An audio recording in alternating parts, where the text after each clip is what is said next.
at the high-rise building. Inside a conference room, there sat a man across from a woman. Outside of them were the staff. The pink-haired female staff was curious about who the woman was inside. The black-haired female staff replied that it was Xiao Hei's girlfriend and she came to break up with him. The pink-haired female staff couldn't believe that she's breaking up with him right at the company. She commented that the woman was pretty wild. Inside the conference room, the woman told Xiao Hei that she can't go on living with a useless guy like him. Hei asked why. She was angry when she told him that his pathetic appearance disgusts her. It left him speechless. Then the woman stated that back then, she deigned to be with him simply because she saw his cultivation potential. Even though he didn't get into a decent cultivation university, he was at least a descendant of a declining cultivator family. But they had been together for quite some time, and yet his pitiful lineage was dormant. She blamed him for wasting 3 months of her beautiful youth and making her miss out on many immortal heirs. Hei felt small while she was telling him that. He replied that he emptied his savings to give her so many spirit stones and all kinds of spiritual energy jewels. She got angrier when he mentioned that. Then she claimed that the trash he gave her had weak spiritual energy, which was insignificant. She compared it to the earring given to her by young Master Lai, which was overflowing with spiritual energy. It could dispel evil, protect the body, and even enhance beauty. The pink-haired female staff outside crashed the computer mouse in her hands. It caught the attention of the ex-girlfriend. The pink-haired female staff yelled at her for going too far. The black-haired female staff tried to make her calm down. She reasoned that they haven't reached their team's monthly KPI yet, so there's no need to get involved in other people's business. Hei spoke, clarifying what he meant. The angry ex-girlfriend turned towards him. Then he told her to return everything he gave her. Rage tore through her as she sprang from her chair, her body quaking with fury. Then she cursed him to be a loser for his whole life and to die a horrible death. Then she bolted. While doing so, Hei added that she could just mail the items to him if it was inconvenient to bring. But she angrily replied that she would throw it in the river before giving them back to him. He asked which river because it would be a shame to throw them away. The pink-haired female staff finds him interesting. The black-haired female staff told her to stop staring and warned her that if she slacks off any longer, the manager would pop out of nowhere. And as if on cue, someone appeared behind her and asked what she was doing. It was the cultivation department manager, Zhang Jiqian. He asked her if she had finished the KPIs for that month. She hasn't answered yet. When Jiqian saw Hei sleeping, the pink-haired female staff explained that his girlfriend just left him so he was a bit down, but he would be fine in a bit. Jiqian didn't say anything else. Later that day, Hei sat at the edge of the roof. He glanced behind him when someone asked him if he had eaten his lunch. It was Jiqian. He asked if he wasn't in a good mood. Then he offered him a drink to relax. Hei was puzzled with his action because this old man usually glares at him, and now, out of the blue, he's being nice. After finishing the can, Hei was already drunk. He stood and spread his arms while yelling that his ex-girlfriend ate his food, drank his drinks, spent all his money, and even cheated on him. He yelled at her to die. He felt good after that scream. He admitted that he didn't expect the manager, who usually seemed cold, to actually care so much about his subordinates. Then suddenly, he felt dizzy. He realized that the soda had something in it. He glanced at the can, and it reflected the manager's devilish grin. Then he fainted. A few hours later, his head felt so heavy, and when he opened his eyes, he was chained at the edge of a cliff. Someone saw that he's awake. It was Jiqian. Hei asked if there was some kind of mistake. Jiqian was about to tell him what he was looking for, but Hei cut him off by saying that he's not into S&M. That irked him, so he punched him. Seeing that Hei thinks it was funny, he urges him to look carefully below to have an idea of the situation he's in. He saw a pair of eyes looking at him in that dark pit. It moved. And when it came out, it revealed a dragon. Jiqian presented the sacrifice to this divine dragon lord. He told the dragon that even if that useless one hasn't awakened, the body still has the spiritual root of an ancient lineage, which makes him more delicious than those sheep and pigs that they used to bring. In exchange, the divine dragon gave him the promised condensation pill. Jiqian got excited on making his major breakthrough. He left to get back on his cultivation. The divine dragon asked Hei if he had any last words before he died. Hei glared at it and told the divine dragon that it had a bad breath. He suggested brushing its teeth before eating him. The divine dragon got angry with his insolence. He claimed that he was the lord of the clouds, master of the 9 heavens, bearer of thunder and rain, rider of the 4 seas. On top of that, it spent 3,000 years of silent cultivation in the abyss and 80,000 years roaming the 9 heavens. Eventually, it got embarrassed for losing its composure. It was displeased that it got angry over a mere mortal. It took Hay. Normally, it would swallow the sacrifice in one bite, but it decided to give him a special treatment by chewing him bit by bit. Hay yelled that it can't. It replied that it was too late to beg. But Hay clarified that he has an athlete's foot, which would make the dragon's breath even worse.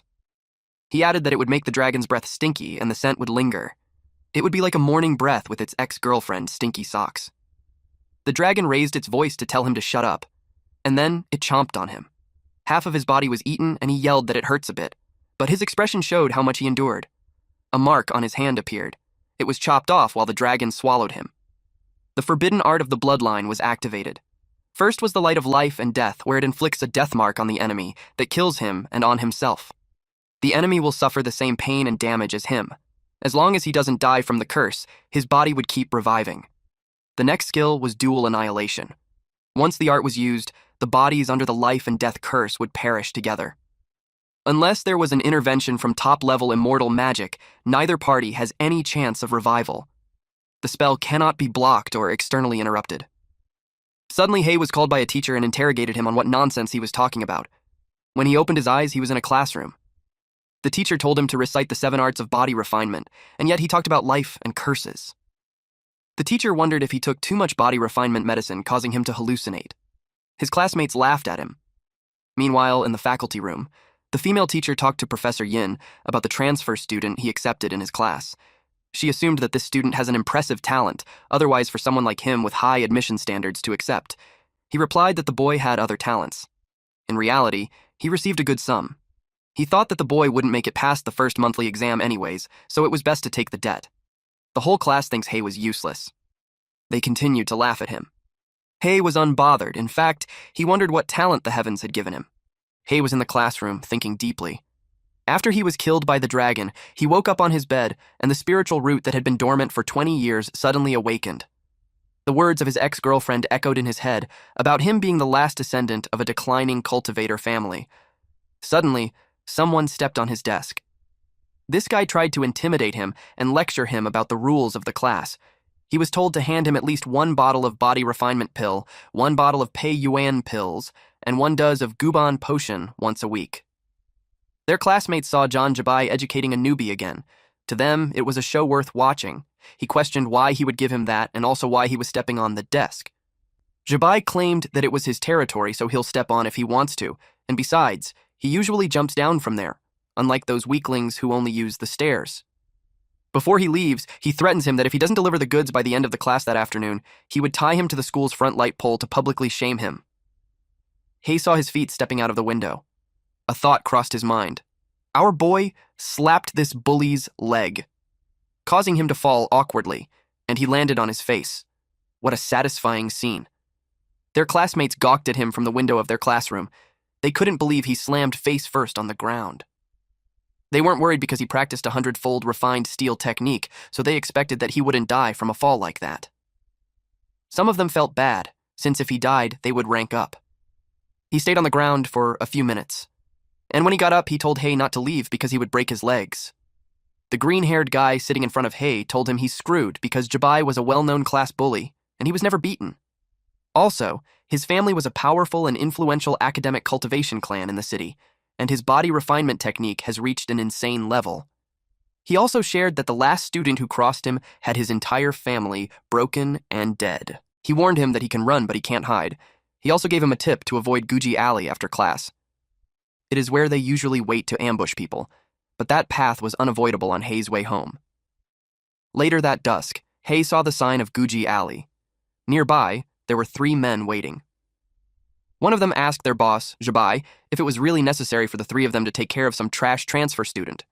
The other guy replied that the boss could crush that trash with just 1 hand, but it would be too lowly of him to do it personally, so they, the lackeys, would handle it. Jabai expected the little bastard was probably trembling with fear trying to figure out how to avoid the alley. But it doesn't matter, because he got people in every direction so he can't escape. The bald lackey gave him a thumbs up while complimenting him on planning things. Unexpectedly, Hay showed up, asking them who told them that he was going to hide. The bald guy turned around, and saw Hei approaching them. They couldn't believe that he just walked into their trap. They assumed that since he can't escape anyway, he just decided to accept death obediently. Zhibai saw how this kid wasn't scared at all. He got curious about what he's planning.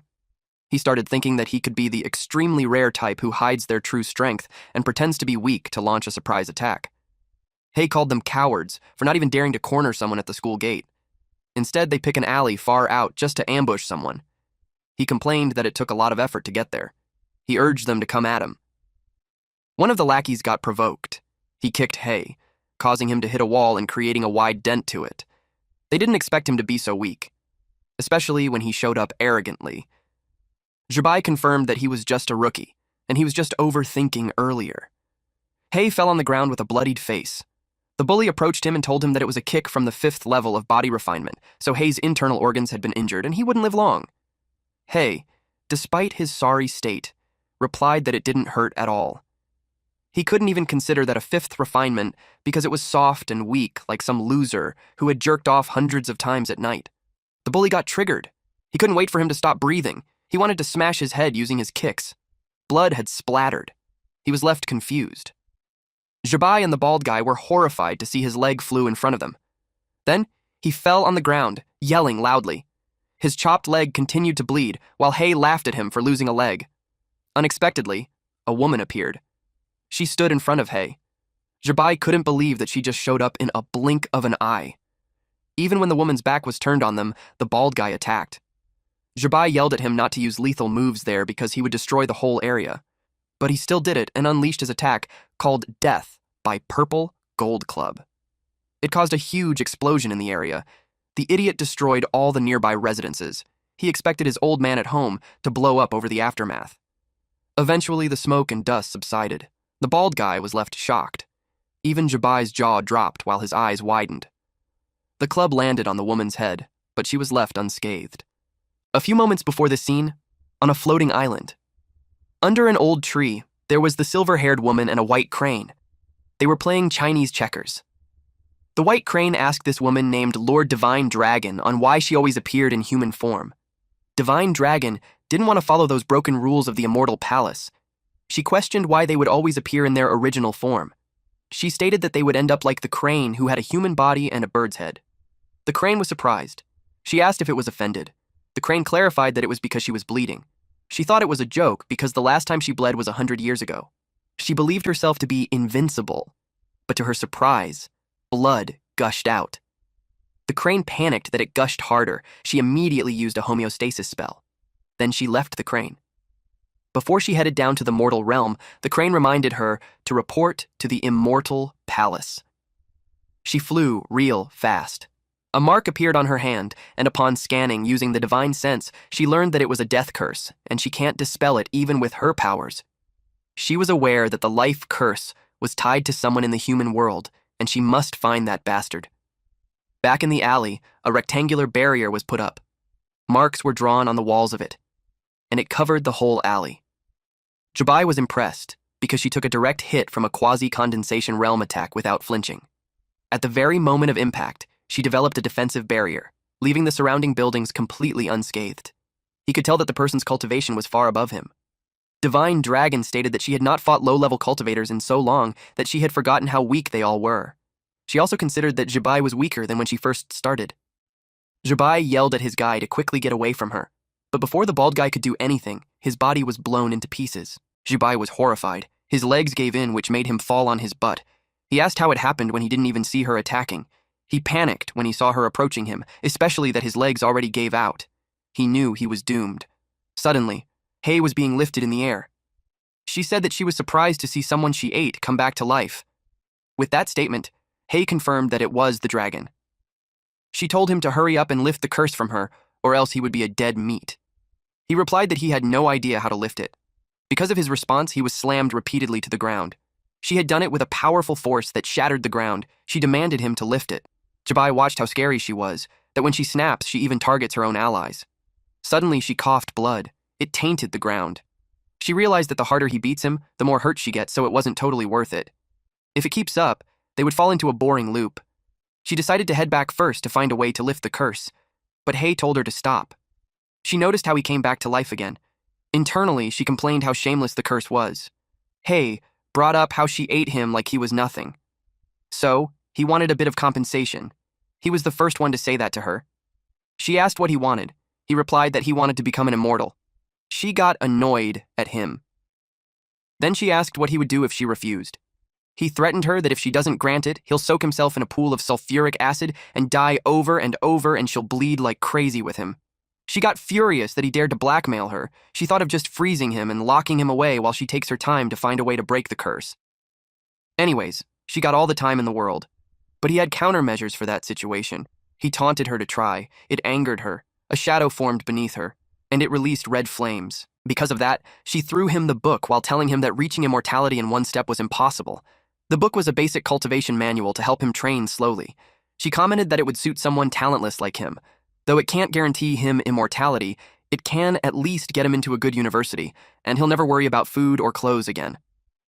The cover of the book says, "Advance Payment of Skills." Just from that alone, he could tell it would be an amazing technique. He agreed that improving his cultivation was the only real path forward. In her head, she called him an idiot. Nothing in the world comes for free, so until he gets rid of him for good, he'll drain every bit of him. Coincidentally, he was thinking of the same thing. Meanwhile, Jabai was plastered on the wall in an attempt to hide his existence, but he saw her looking at her. He knew it was his end, but she stated that she can't be bothered to stomp on ants that aren't in the way, but he better forget everything that happened there. He saw her use her powers on him, so it made him scream that he doesn't want to die. Suddenly, when he opened his eyes, the body cultivator instructor was yelling at him to restrain himself in the exam room. He was bothered that he couldn't remember anything from yesterday. His brain was a mess. He didn't even know what to do that day. The instructor told them that it was the first monthly exam of the new semester. He hoped for them to do their best. The students at the bottom of the rankings were in danger because the school would consider advising them to leave. The first body cultivation proficiency test had begun, and for the sake of their futures, he told them to charge. Hay didn't expect that it would be the first week's monthly exam already when the instructors haven't taught a thing in class the past few days. The green-haired guy beside him told him that it was how senior year was. Everything worth teaching was covered in the first 2 years, and Hay should have been taking extra prep classes. He didn't know that. The green-haired guy elaborated that all the effort goes into extracurriculars. Senior year was about exams, rankings, and hyping themselves. He realized that Hay didn't sign up for any prep classes. He would be screwed on the exam. He told the fat student that his rank was about to change. The student asked why. Then the green-haired guy relayed the news that the idiot transfer student didn't even register for cram school. They laughed out loud.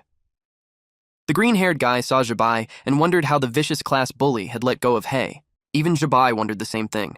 His 2 henchmen were beaten to death and the other one bled out. He had this feeling that something terrifying had happened. The first test was penetration. A barrier spell has been casted in the field so they could test their destructive penetration. The instructor called Bai to demonstrate how it was done. The instructor had high hopes for him. Jabai threw the stick. His attack was destructive. It penetrated on several layers. The instructor was happy to announce that it had penetrated a 1-meter-thick 5-layer reinforced concrete wall. He was expecting that from the school's body-tempering prodigy. Jabai's level was almost on par with him. The girls cheered for him. He didn't mind them since they had no idea what he's worried about. The green-haired guy expressed that it was impressive. Hay asked if the result was good. The green-haired guy shared that Jabai was well known since he was the only person in their class to be directly recommended to Hezu Cultivation University based solely on body cultivation. He explained that the test reflects his explosive, destructive power. Whether using body tempering or shui cultivation techniques, in the end, the score was determined by how many layers he penetrates. Most people can only punch through 2 or 3 layers in their first month of senior year. The 5-layer result was by far the leading one. The instructor called Wu Fei next. It was Fatty earlier. He took a step and threw the ball. It reached the first layer, but it was stuck there. He badly wished for it to go through, and it did. He celebrated his passing of the test. Then, the instructor called the transfer student. Deep inside, he wasn't happy that the old principal admitted such trash to their class. He was ready to call out Hay. The green-haired guy expected him to be doomed. If he couldn't break through 1 layer, he'll be advised to leave. Since it was their last chat, he wished him luck. Hay concentrated his power and his eyes turned red. The instructor saw him going up empty-handed. He mocked him by announcing that they now had a prodigy in class who can create from nothing. Everyone laughed. Jibai seconded that with a hidden dragon like that, the teacher's senior position would be secured. It heightened everyone's laughter. But to his surprise, Hei created a ball. Then Hei got into position to throw it. He raised it and threw it. It went fast and easily broke through the walls. The instructor couldn't believe that he actually penetrated the reinforced walls. He got worried that it would even pierce through the school's barrier. But at the last wall, it vanished. He was relieved that it reached the end of its power. But even so, it had broken the record for their year's cohort, and it was his first time seeing that palm lightning. He could tell with the explosive force behind that lightning that Hei's grade in body tempering was high. To master both body and ki cultivation to that level, he called the kid a heavenly genius. The girls gathered around him while saying that he looked ordinary before, but now he turned handsome. One of them claimed that his talent rivals the previous geniuses. He showed no signs of it before, but now they could tell that he's related to some major sect. The green-haired guy knew he was doomed since he laughed loudly earlier. Later that day, he looked nervous. Hei asked what happened to him because he looked 50 years older. He expressed that he was blinded earlier, and told him that if he needed anything, he could just say the word. Hei said goodbye since he was in a hurry. He was gone in a flash. The green-haired guy was amazed how he rushed back to the train. He realized how outstanding people work harder than him. Hei ran as fast as he could. He was so annoyed. He had just confirmed that the stinking dragon had ill intentions. She slipped him a time bomb crappy manual. He was instructed to make up for the practice of the black nether palm lightning. If he didn't finish on time, penalties would apply, such as deduction on his cultivation and weakening of his bloodline, which would mean prohibitions. His timer ran at 11:05:56. Inside Hei's room. He rummaged through the shelves looking for a skill book. It was the one he bought online, but back then, he couldn't understand it, so he skipped it to the last few pages.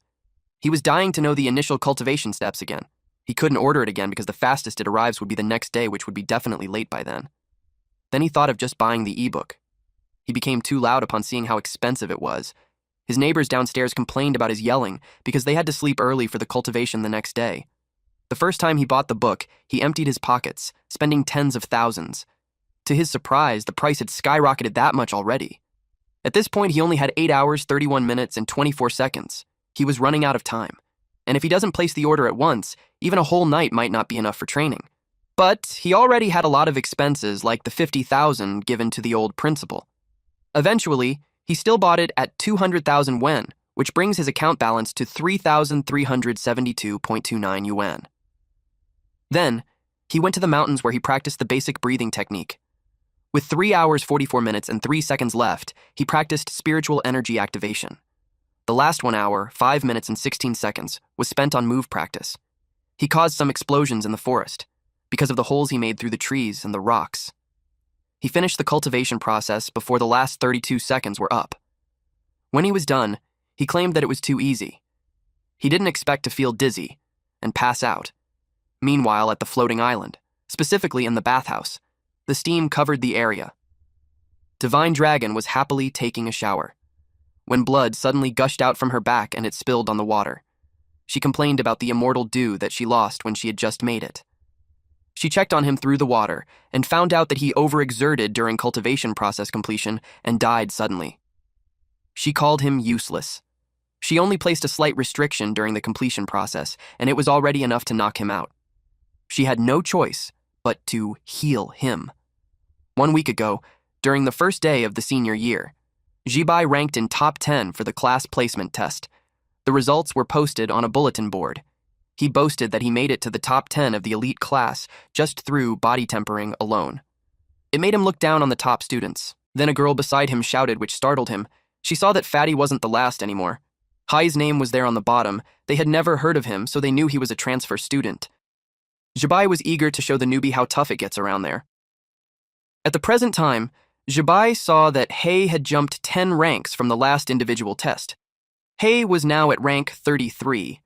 One of his lackeys called him since it was about time for the test to start. They were at the gym. A student stood there scared. A palm hit his face, causing him to bleed. It was such a powerful hit that he fell and broke his neck. The instructor called the medic and told him to hurry to the infirmary because the kid might still be saved by Dr. Song's miracle hands.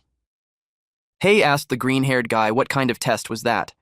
The student explained that it tests their palm strength and resistance to impact, and compared to last time's penetration test, this one was Jabai's specialty, especially his proud iron-tempered steel technique, which reportedly no one in their grade could break through.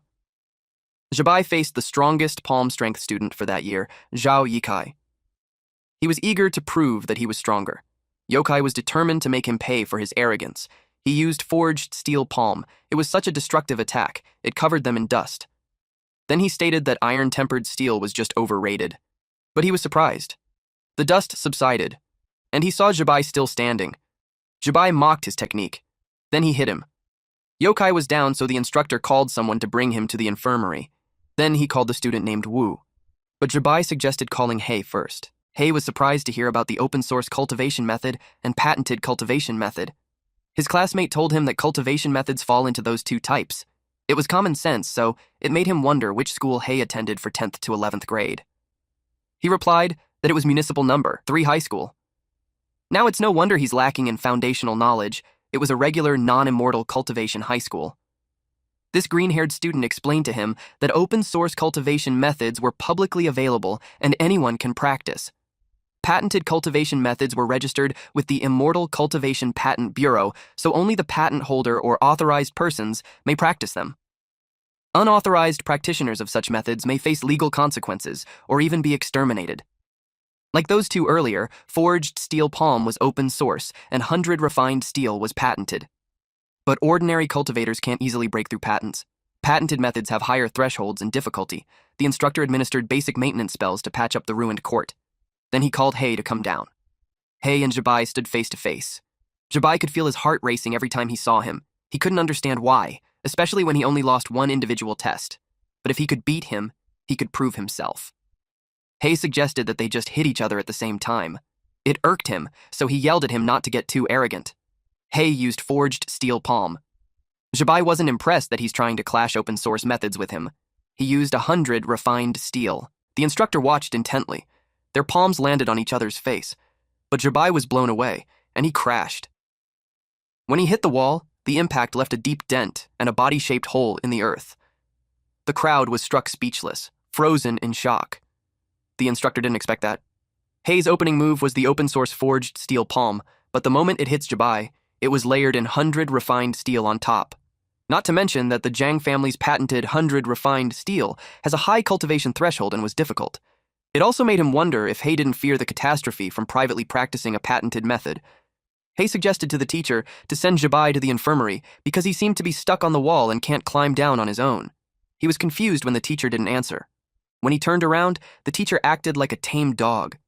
Then this teacher asked him which master he trained with. He told him to come closer. Then he whispered that it was the Dragon Lord. Jabai woke up in the infirmary. He was angry at that bastard. Someone spoke beside him saying that the bastard looked familiar. It was Jixian. He took a closer look at Hei's picture and stated that he looked similar to someone he knew. Jabai asked if he knew him. Jixian hinted that he does. But internally, he reasoned to himself that there's no way Hei would have survived. It made him wonder if the Dragon Lord had shown mercy. He knew the next exam would be chemistry. He asked Jabai which topic they would focus on. Jabai responded that it would be poison-making and toxin testing. With a devilish grin on his face, Jixian told him that they would have fun at a car junkyard. Jabai practiced the forged steel palm training to its completion. He informed the boss that all the scrapped cars had been crushed. After that, the boss praised him for the great job and transferred the payment to his account. That boss didn't buy a scrap car crasher to save money, so he had the opportunity to earn while cultivating. The system instructed him to complete his 100 refined steel training soon. He had done 20 strikes and yet to receive 0-20 hits. He started thinking who he could fight that night to receive the hits. Out of the blue, someone appeared and asked if he was Hei. He replied that he's not. He justified that the man was the wrong person because his name was Yinjian. At that moment, the teacher from the class earlier sneezed. He finds it strange to catch a cold when he was just making a slideshow. The man yelled at him to stop pretending because he knew him. The young master Zhang sent him to teach him a lesson. This person was Zhang Zixuan with Spiritual Attraction Realm in Tier 9.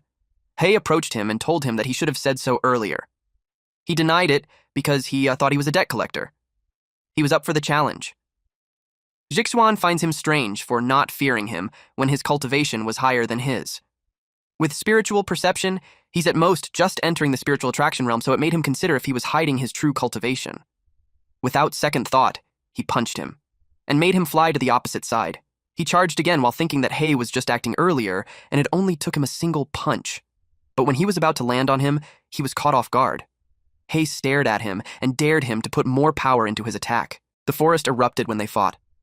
Hei was hit again, followed by a kick. Even when he landed face down on the ground, he had a smile on his face, which made Zixuan confused. He was getting beaten and his aura was getting weaker, but he still had that creepy expression on his face. Eventually, he decided to end the fight with an instant kill attack, third sequence. Hei received a powerful blow on his torso, and it threw him away, until he crashed on a boulder. He fell on his knees.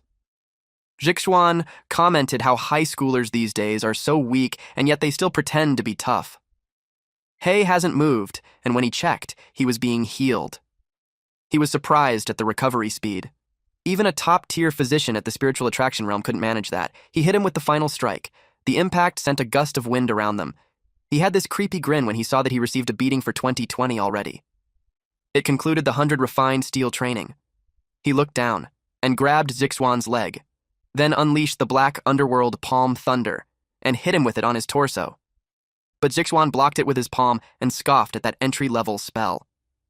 Hei replied that he should hold on to it. He prepared his other hand for the next attack. Then he used forged steel palm, followed by 100 refined steel. Zixuan took a direct hit, and the impact sent him flying. It was so powerful that he went through the trunk of a tree. Eventually, he found his balance and steadied himself, but he coughed blood. He could tell that most of the meridians in his body had been shattered. He couldn't believe that a mere high schooler at the entry level of the spiritual attraction realm could force him to channel energy to heal. He vowed to beat him to death once he recovered. But something caught his attention. The lightning ball was stuck to his hand. He panicked and tried to throw it away, but it won't come off. He couldn't do anything until it exploded. Nothing was left of him except for his shades. Hei picked it up and wore it. The system notified him that the enemy had been defeated, and he obtained a magical tool called Dynamic Monocle, where it enhances dynamic vision, making it easier to track fast-moving objects. He was happy with the unexpected reward. The next day, the rankings were posted. Jabai was bothered that Hei was ranking too fast. He was already in the 18th rank. In addition to that, the kid also took out the thugs he sent to him. A woman called out to Hei and asked him for his secret for ranking up fast. She offered to exchange it with Yuan nourishing pills. Little did they know some girls were eavesdropping. They called her Gao Fei, a bitch for her plan to trick him with a losing trade. Later on, the class started. It was the chemistry class under teacher Zhan Qingyan. And for that day, they were to demonstrate their poison-making and poison detection skills. In the future, when they enter dangerous careers, they would inevitably face tricks from coworkers, subordinates, bosses, and rivals. So if they don't want to suddenly drop dead on the job someday, she advised them to give their all on the exam. Each of them will be given several samples. Before the exam ends, they were to identify which one was poisonous. They were told to swallow the non-toxic ones, and their final grade would be based on both detection speed and accuracy. If they can even name the poison, they would get extra credit. Jabai had tampered with Hei's entire tray with the help of his second brother. He expected him not to even reach the dangerous career because he would die there. With so many strong-smelling items mixed together, he knew he wouldn't be able to identify the poison by scent. In the tray, there were hutunia dumplings, stinky tofu, durian, fermented bean juice. If he was thinking of identifying the poison by other means, he wouldn't be successful because the poison had been heavily disguised. He believed in the poison master and their family, and he was confident that not even the chemistry teacher would be able to detect it. The green-haired Guy was relieved to be in the field where he had the advantage. He started sniffing, while Fatty dropped a chemical on the food. A girl used lightning to detect the poison.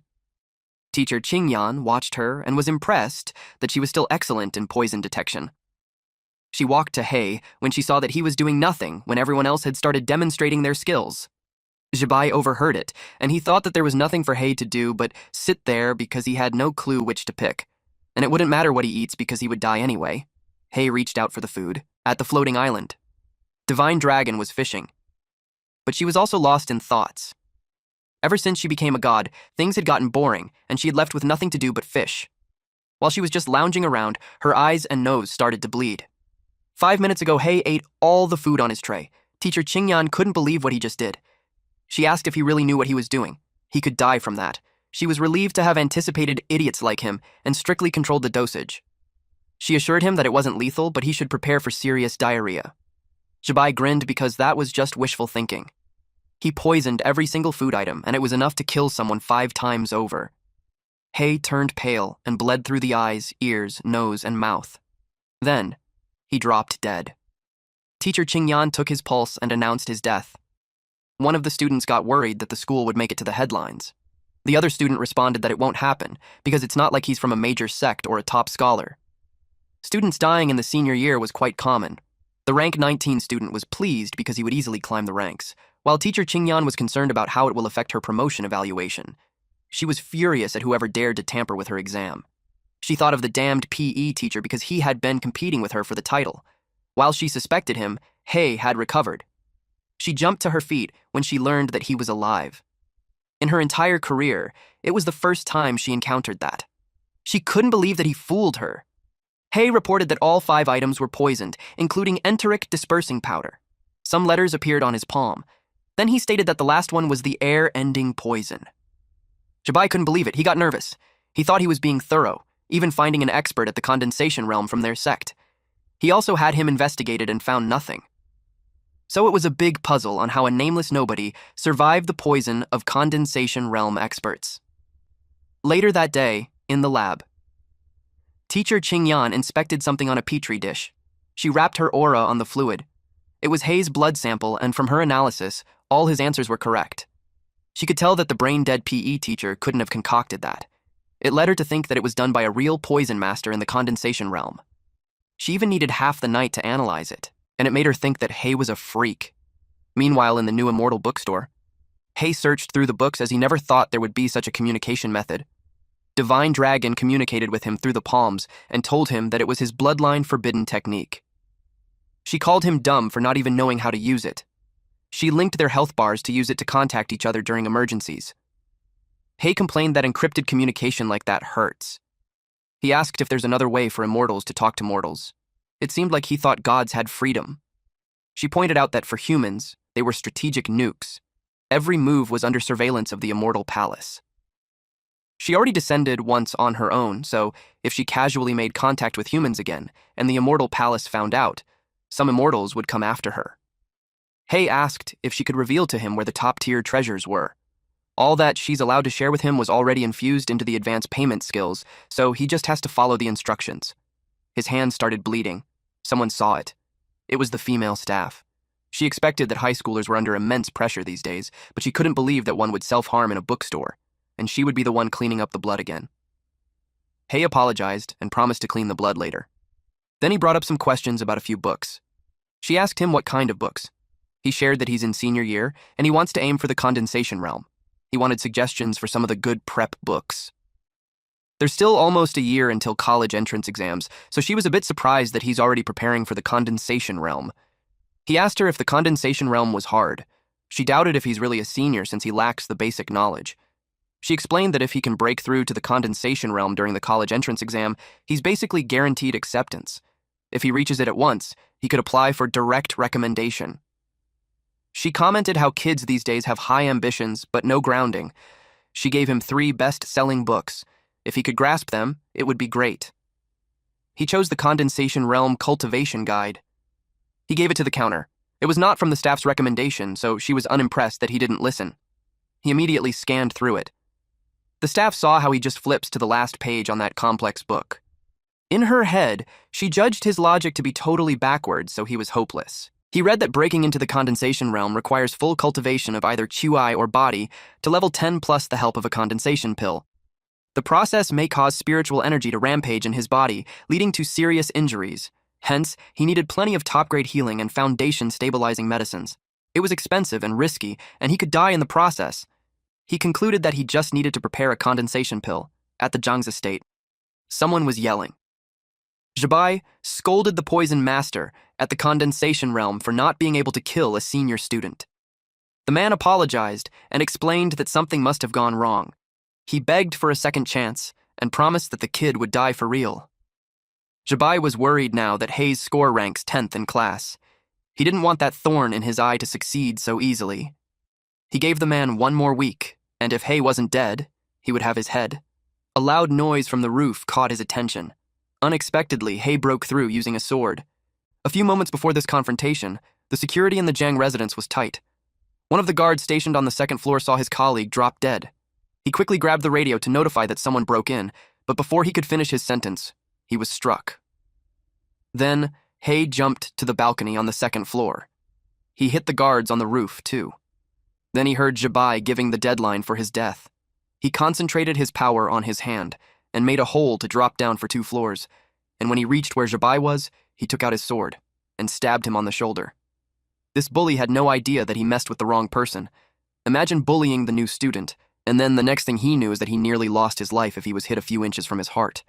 But still, he still tried to retaliate. Jibai used his palm technique to push him away. Because of that, Hei pulled out the sword and blocked the palm using his, and it threw Jibai several walls away, until he made a dent on the last wall. But then needles were thrown to Hei. He skillfully blocked it using his sword, though he was slightly caught off guard when a man tried to hit him with a unique weapon. It was a staff with a metallic end that closes and opens like a flower. He blocked it using his sword, but the man had pushed a button in the weapon, and it released a blade that pointed to his eye. He moved a bit sideways, so it only scratched him. The man had to step back. This man recognized the intruder as the high school student who got lucky and didn't die from his poison. He was just on his way to find him, and he came to him instead. He revealed that the venom needle he released earlier wasn't something to be taken lightly. He used his ancestral recipe, so its toxicity was in a whole different league. It was a sudden death for the brat. Hei's cheek bled, but he just glared at him, which gave the poison master an unsettling feeling. Then Hei was gone. In a flash, he charged at Jibai and pointed the sword at him. He tried to stab him, but he was able to evade. Then he swung his sword. But he sensed something. Several needles were released towards his way. It was from the poison master. He was offended that Hei just ignored him. He was also annoyed since, with the potency of his poison, he should have already died. And yet the kid was still standing. Hei broke an item. Then this guy told Jibai to run and that he would cover him with a curtain of needles. Hei watched as Jibai jumped through the window to escape. Jibai made it out. Then the poison master decided to demonstrate the power of condensation realm. The needles that punctured the wall released a green mist. Hei started coughing. He could tell that the poison fog was more intense than the previous toxic-laden needles. The poison started to show on his skin, and he dropped dead. The poison master laughed out loud. He mocked him for thinking he was immune to every poison when it turns out he couldn't withstand his finishing move. To his surprise, a statue was cut in half. Hei's eyes opened. He took his sword and slashed the poison master.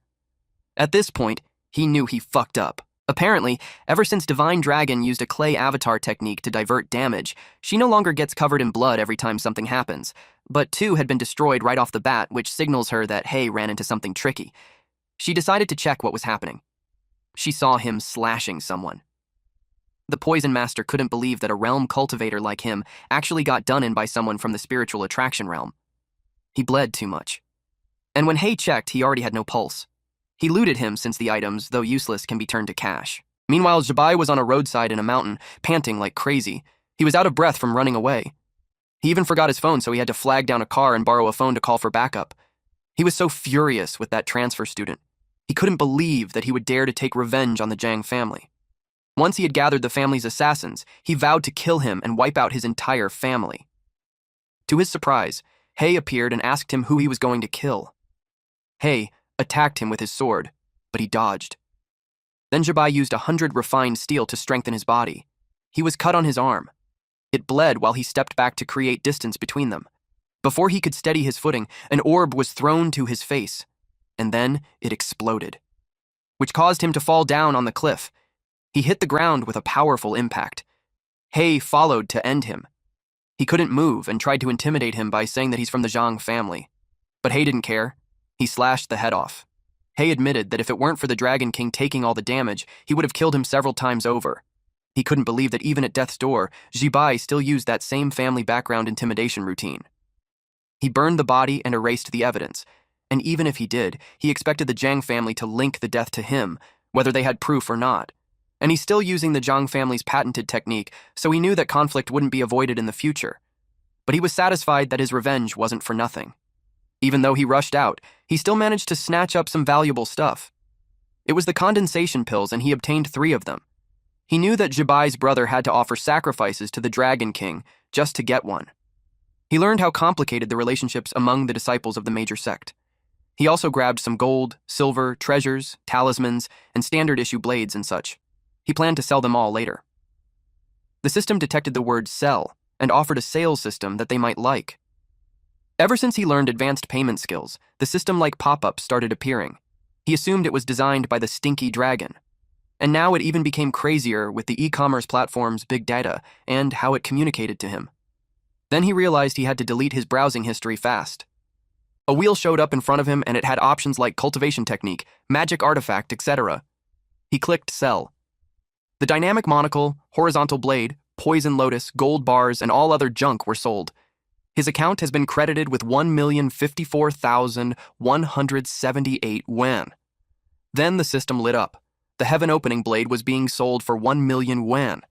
He wasn't happy that everything was sold for 1.05 million, and yet he was asked 1 million for a single premium blade. He remembered similar quality artifacts outside going for way cheaper. He claimed that it was a robbery. It's not that he couldn't afford it, it was just not worth it. He decided to check something else instead. There were pocket pants for 50,000 yuan. It was durable and tear-resistant pants. Both side pockets were spatial bags and can hold many items. He finds this one was pretty useful. He spent 100,000 yuan and was left with a remaining balance of 954,718 yuan. He checked out other items like boiling blood, a premium item that costs 600,000 yuan. With this, the more blood he loses, the stronger his attacks are. There was also a good item called Swift Eye Contact Lens, which costs 50,000 yuan. It enhances dynamic vision by 50%, making it easier to see fast-moving objects. Another good item was the anti-impact shirt for 100,000 yuan. The t-shirt was tougher than him, so he won't worry of his clothes tearing in battle. Then, there were the grip shoes for 200,000 yuan. It had super traction soles. When activated with spiritual power, it can adhere to surfaces. The actual effect depends on the user's cultivation. In total, he spent 950,000 yuan, which brings his remaining balance to 4,718 yuan, which made him cry. While it made Divine Dragon smile, she was determined not to let the brat die easily for casting a blood curse like that on her. Someone called the Lord Dragon King. It was a cat, and it reported that they had found a way to break the human's blood curse. She went with the cat towards the altar. The cat reported that the bloodline wasn't anything special. Hei's ancestors could only place blood curses on low-realm demon beasts. Those beasts couldn't even withstand the transferred damage, so his ancestors often died quickly in low-level fights. That's why no sects ever took an interest in his bloodline. He's always been a nobody in the mortal world. She asked how he was able to cast a blood curse on him when she's a celestial. She was the Dragon King. The cat speculated that it was because when she descended to the mortal realm, the Celestial Emperor's restriction spell forcibly downgraded her cultivation to a very low realm. Plus, the boy's intense will to survive at the moment greatly increased the upper limit of his blood curse. However, his curse still depends on his own cultivation level. A cultivator of the spiritual attraction realm can only tap into a very small portion of her health bar. Once that part runs out, he'll die. The magic circle was about ready. The cat instructed her to step into the center of the formation. The magic circles had formed above her, and then she cried at the immense pain from the thing coming out of her body. Meanwhile, on Earth, it was quiet. Hei was deep asleep, and that line had entered Hei's body. She saw that the blood curse had taken a very tangible form. She condensed her power into her hand and attempted to chop it off, but she got interrupted when someone knocked on her door. It was a messenger. He relayed that the celestial minister was inviting her. The cat was confused that the message wasn't sent via talisman, and instead, a personal envoy was sent. Divine Dragon was on guard since this visitor didn't come with good intentions. Divine Dragon stood in front of the throne, but it was empty. Suddenly, someone asked her if she wanted to sit there. A man appeared on the right side of the throne. He told her that the Celestial Emperor hasn't emerged in years, so the throne had been empty for ages, and there would be no harm with her sitting there for a bit. She scoffed and pointed out how every immortal knew that he was the most eager to sit there. She warned him not to play those kinds of mind games with her and got to the business why he called her there. He commented that she's still as hot-tempered as ever. Then he informed her the reason why he called her was because of her application for promotion to High Immortal. It was rejected. It made her angry, because back then she gave up her territory and subordinates and agreed to join the Immortal Palace. It was precisely because he promised she would be promoted to High Immortal after 100 years. He explained that things were different now because tons of minor immortals were applying for promotion. So if they approve her basing only on a promise made centuries ago, the immortals would object. He suggested that she accumulates more merit and raise her cultivation level a bit more. She was gone before he could finish his sentence. The cat was surprised that she's back already. She was flying through the sky at an immense speed, and it was evident on her expression how furious she was. The cat knew that wasn't good. She was almost at the cliff. When she landed, it created a huge explosion. The impact could be felt in the whole forest. The cat fell headfirst on the rock. It asked if she's all right. She laid there on the rocks while she sarcastically replied that she feels fine aside from feeling restrained. The cat couldn't possibly believe she was restrained when she just shattered a whole mountain. Her free range was over, so it was time for her to push that mule harder. Meanwhile, in the human realm forest, Hay was training, and the bird near him was annoyed because it couldn't sleep. Eventually, the system notified him that the spirit attracting breathing technique had been completed. Now his foundation for charging into the condensation realm was even more solid. With that done, after the advance payment to the condensation realm, all elements should be in place, minus some essential follow-up cultivation. He activated his advanced cultivation condensation realm. Power surged through his body. The concentrated power shoots up to the sky. Smoke and dust filled the area. Eventually, it cleared up. His eye glowed red. With this condensation realm advancement prepaid, his body's strength, mana, max health points significantly increased, while divine sense was greatly enhanced. Comprehension ability was significantly boosted. He also unlocked condensation realm exclusive techniques, artifacts, and items. He was told to fulfill the conditions for the condensation realm, which were 1 condensation pill, 10 superior foundation stabilizing pills, 3 bottles of superior spiritual herb extract, and 10 layers of spirit attracting realm. He was surprised that that was it, since he had everything already. It was easier than he thought, but he jinxed himself. The side quest showed up. It instructed him to clear the secret realm while suffering the hemorrhage curse within the time limit. After the mission, 30% of his cultivation and merit would be deducted as interest on the advance to the condensation realm. Later repayment would incur compound interest. He had no idea where this demon cave was. As if on cue, a red glow appeared. The magic circle was beneath him. He panicked since he wasn't prepared yet. As he fell, the 20-minute timer started. He complained how intense it was.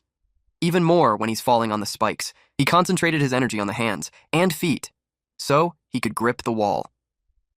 He slid at first, but was able to stop just an inch before his ass hit the tip of the spike. That was really close. He almost lost his life. Even though his health bar was thicker, getting hurt still hurts, and he also had no idea when the hemorrhage would hit. If he can help it, he'd rather avoid injury.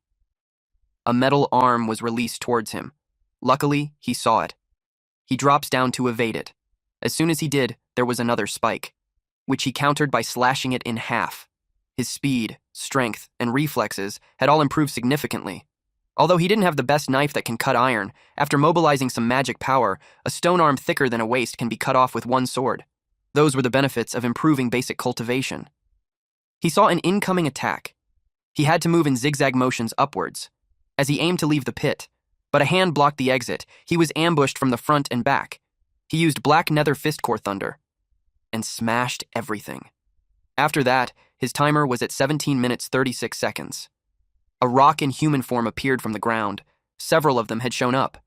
They looked like a rock and a human-shaped warrior with a hammer as a weapon. He didn't have much time to deal with them because of the time limit, and he started hemorrhaging. While he was down on his knees, the rock soldier raised its hammer. The rock soldier swung its hammer, and it hit something. It was a hand which Hay created through an advanced payment skill, Stone Golem. Since he was experiencing massive blood loss, it activated boiling blood, which increased his attack power. Then he split the rock soldier in half using his dagger. The system instructed him to complete the stone golem's training. He had to control the golem to use different attack techniques against enemies. His progress was at 0/5. He released a golem hand to defeat all those rock soldiers. He crushed it, and others were punched using his golem hand. The golem hand was raised in the air. Meanwhile, in another setting, Jiqian slapped a chained woman to wake her up. The woman came back to her senses. She was in front of a creepy altar. She just drank a soda, so she had no idea how she woke up in a place like that. She asked her manager, Jikian, how it happened. Jikian was annoyed because he hadn't broken even when taking the condensation pill, and the dragon doesn't respond to his offerings now. Because of that, he decided to pray to another deity for another condensation pill. The black-haired woman, who was his subordinate, panicked when she realized that he's trying to sacrifice her. She couldn't believe it. She had been getting paid 3,000 wen a month doing the work of a beast, and now she had to sacrifice her life too. She claimed that there's nowhere in the company contract that says anything about that. Jikian clarified that their company had nothing to do with it when she signed a contract with a labor dispatch agency. It was unbelievable. He pointed a knife at her neck and told her that it was enough chatter. She begged him not to kill her. Unexpectedly, an explosion happened. It was because of a wooden stick, handled by Hei. Hei saw the manager who treated his employees like his own kids. Then he showed him a bad finger. At this point, Hei had finished the stone golem training phase. Jikian's jaw dropped when he saw him. He couldn't believe he found the place and got past the mechanical golems outside. Hei pointed out how he's not surprised that he's still alive. He guessed that someone had already informed him how hard he was to kill. He suggested that it was the dead brother of Jikian who said that. Jikian couldn't believe that his brother was killed by him. Then he asked if Hei had the condensation pill of his brother. He attacked him and forced him to hand it over. He wasn't even curious how his brother died. He only helped him kill Hei before because he was saving his face as well as his. But now that he's dead, as the elder brother, he claimed rights to his belongings. He was caught off guard when he saw Hei's palm technique. It blew his right arm into pieces. The black-haired woman looked away, and Jikian's body slid towards the entrance of the altar. His blood spilled, and the creature on the other side of the altar sensed it. It awakened the creature. I sensed the sinister aura. At this moment, there were only 9 minutes and 20 seconds left. He cut the chains of the woman. The woman remembered him. She knew he vanished without a trace after the company. She didn't expect him to be that powerful. He replied that he had no time to explain and had the golem escort her out first. She was too stunned to speak when the golem hand grabbed her. Meanwhile, Jikian's body was being absorbed by the creature in the dark altar, and that creature opened its eyes, then grabbed a sword. Then she stepped out. Just looking at her red, glowing body, you could already tell that she's not an ordinary being. Hei saw her. His eyes immediately tried to gauge her power, but her power was overwhelming. Just her presence made him already bleed. He tried to use divine senses to assess her cultivation level, but got hit with a countermeasure instead. The exit where she came out had closed. It made Hei wonder what kind of being Jikian would end up accidentally sacrificing himself to. And without saying a word, she charged at him. He blocked her sword using his dagger, but her strength made him fall to his knees, and the sword scratched his shoulder. She was about to kick him. He blocked it using his other arm, and then an explosion followed. He was thrown towards the wall of the cave. She got into her combat stance. Hei noticed how heavy and forceful her strikes were. He planned to use the golem to assist when she charges again. But before he could do anything, he was already slashed. At the floating island, 3 clay statues had shattered. The divine dragon seemed bothered that all the death substitute puppets exploded all at once. She could tell it was a sign that she'd die. Meanwhile, Hei was confused why he didn't even see the sword swing, but he had already been struck. He fell on his stomach. The woman closed her eyes as a magic circled around her finger. Then she was about to strike him again. She targeted his neck, but he blocked it using his dagger. The impact was so powerful that it released a gust of air around them. He realized that she even wanted to finish him off with a follow-up strike. He signaled using his finger. And the golem hand appeared. It tried to hit her, but she evaded it by doing a somersault. Then she created distance between them. She was slightly caught off guard. When he followed up with an attack using his dagger, the system notified Hei of the 99% damage he received, and boiling blood had been activated. He was thrilled that he could finally duel properly. He also learned that her move that one-shot him earlier had a sequence, so it was no wonder he couldn't defend against it. He continuously attacked using his dagger, which she skillfully countered using her sword. Then he threw an orb. She got distracted by it, and as soon as it hit her sword, it exploded. It made her use her one-shot move again. He saw it coming. He was actually waiting for it. The system notified him that the enemy skill had been prepaid. She unleashed Celestial Annihilation. They both released destructive energy, and when it clashed, it caused another explosion. When the dust cleared, it revealed that they were still both standing. But seconds later, the woman fell. Hei was all right, though. She was confused about how it happened because she launched an attack on him first.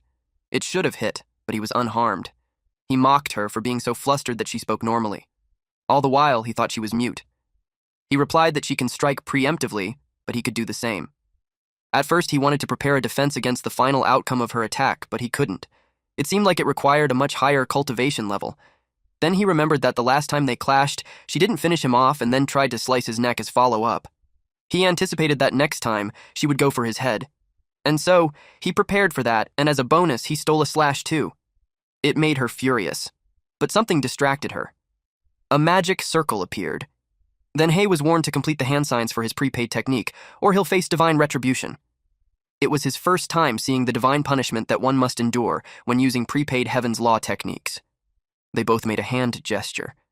The woman panicked because the signs won't align. A hand from the ground appeared and restrained her arms. She refused to let that stop her from completing her cast. But he didn't need to stop her from finishing it. He just needed to waste her time. She broke free. Then she continued her signs. But it was already too late. Several magic circles fell. It was a tribulation. It destroyed a wide area. Hei was safe, though. The system notified him that quasi-condensation realm prepayment had been completed.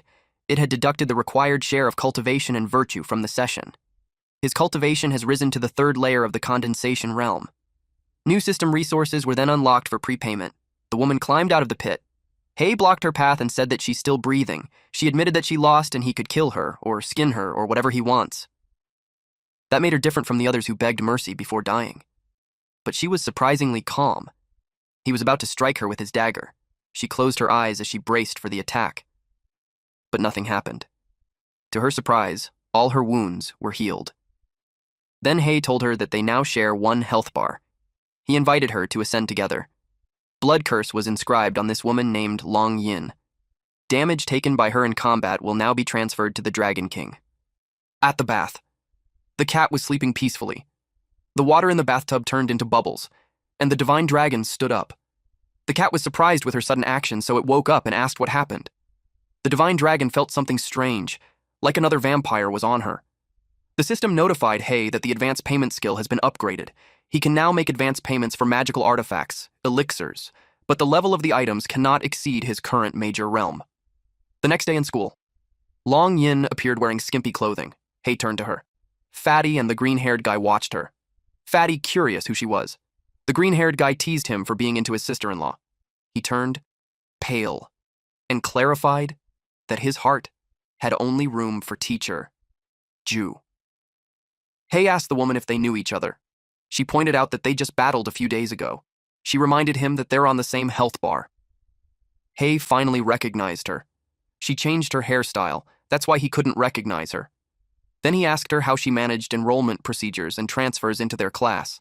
She sat beside him and replied that one fresh trick works every time. 2 days ago, the principal received gold bars to admit a new transfer student, and in the present setting. The homeroom teacher, Teacher Tao, announced that the small-scale tests were over and it would be the beginning of the mock exams.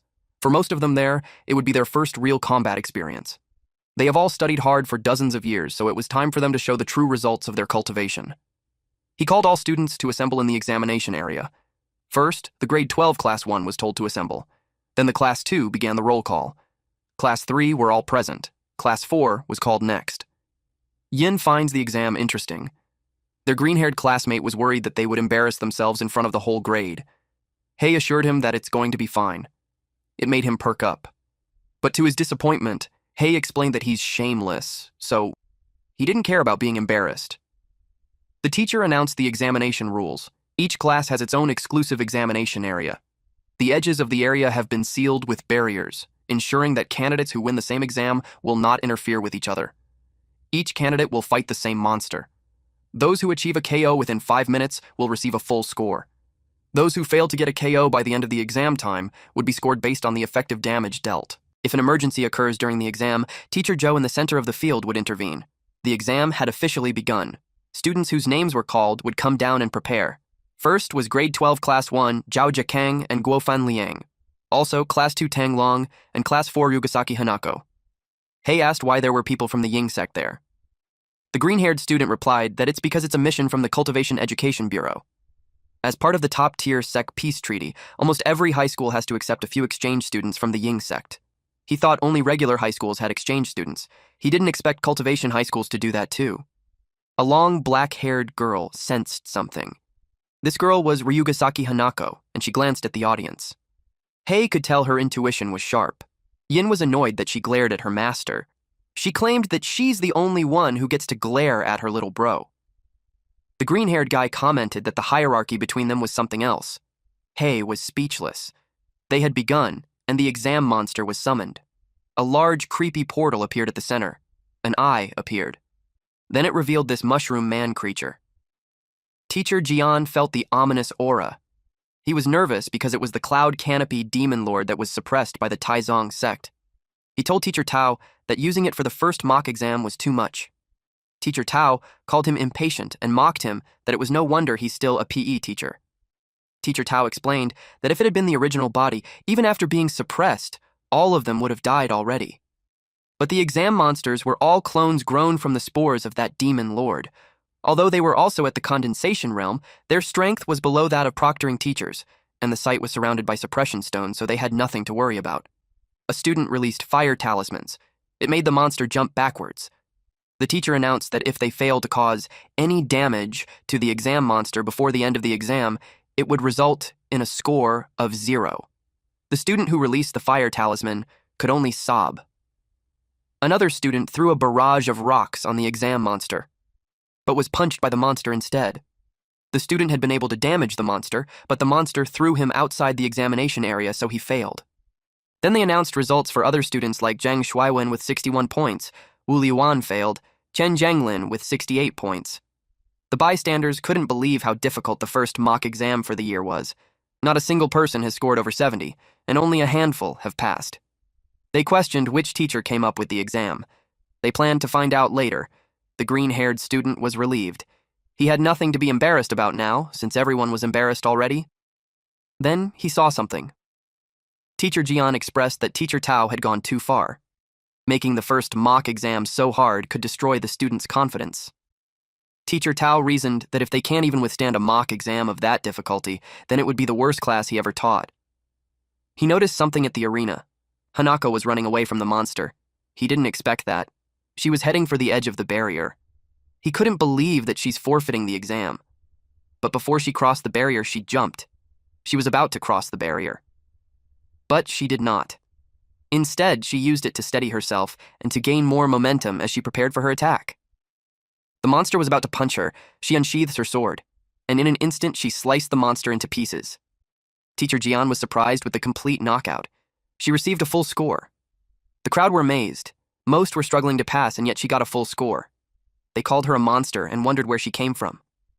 One of them replied that she's the exchange student from the Ying sect, the top student of class 4. A samurai watched her. He looked smug. He knew it was just the beginning. He arranged an extra exam for them. Mushrooms had sprouted from the cracks on the floor of the arena, and it was connected to a scarier creature underneath. The next batch was called. The first one called was grade 12 class 1, Lai Junhao. The green-haired guy expected him to get a full score too, since he is the number 1 student in class 1. He noticed Hei moving his hand, so he asked what he's gesturing at. Hei knew he couldn't see the system prize wheel, so he simply replied that he's just waving off some mosquitoes. He didn't care about who's number 1, he only cared about what good magical artifacts he can get an advance payment on. Meanwhile, the fangirls cheered for Junhao. Junhao was confident to kill the exam monsters. He was eager to prove that there was no difference in level even between 2 number 1s. Black mist appeared in the area. The mushroom monster emitted the mist. Teacher Tao had no idea who came up with that kind of monster. Junhao was confident that even when it changed its form, he would still instantly kill it. Several writing appeared on his fist when he clenched it. Then he punched the monster and made it fly backwards. Teacher Jian was surprised with his power. Teacher Tao explained that Junhao imprints a magic formation on his arm to increase the destructive power of his fist. The kid had a lot of hope for a guaranteed admission to Peking University of Tsinghua University, but the teacher hid his anger that he wasn't in his class. The attack was so destructive that it caved the ground. He boasted that the punch guaranteed his admission, and that he also had proven that there was a distinction between 2 number 1s. But he turned pale. Even the teachers got worried. The monster stood in front of him. He was shocked that it was still standing. He finds it strange. He knew it wasn't because he twisted his waist and set his shoulder incorrectly affecting the power generation. He decided to just do it again. But Teacher Jian, in panic, screamed at him to get away from there. He continued to punch, though, but before he could land the punch, he was instead punched in the gut and was thrown away. He crashed on the wall with a powerful impact. Teacher Jian had come to his aid and supported him to stand, but he also coughed blood. He did his best to disperse the force, but he still suffered internal injuries. He knew the monster wasn't supposed to be there. He got on the phone to call for reinforcements, since an off-the-charts monster had just appeared. The person on the other line asked the difficulty of the current exam was. He requested for the highest realm teachers available. The monster was running towards them. Someone restrained its feet. The proctor was offended that the monster acted like he didn't exist. He also bound the monster's arms. Little did they know that the monster underneath had fully opened its eyes. The mushroom monster created spikes from its back, and it pierced through the ground. The proctor continued to hold the strings that bind it, but something underneath had shattered the ground around him. He knew that's not good. The area he was in exploded. The monster broke free, but a fireball came raining down on it. It countered it by releasing something from its mushroom head, and it clashed with the fireball, creating another explosion. The monster ran out of the smoky area. It targeted the person on the roof who was releasing the fireballs. Hanako watched the chaos from the top of the walls. She unsheathes her swords. The samurai beside her asked her what she's doing. She told him she'd go down to help. This man, Seizaki Kaku from Ryugasaki's sect, screamed at her if she was a fool. He told her that the exam was set up specifically to pave the road for you.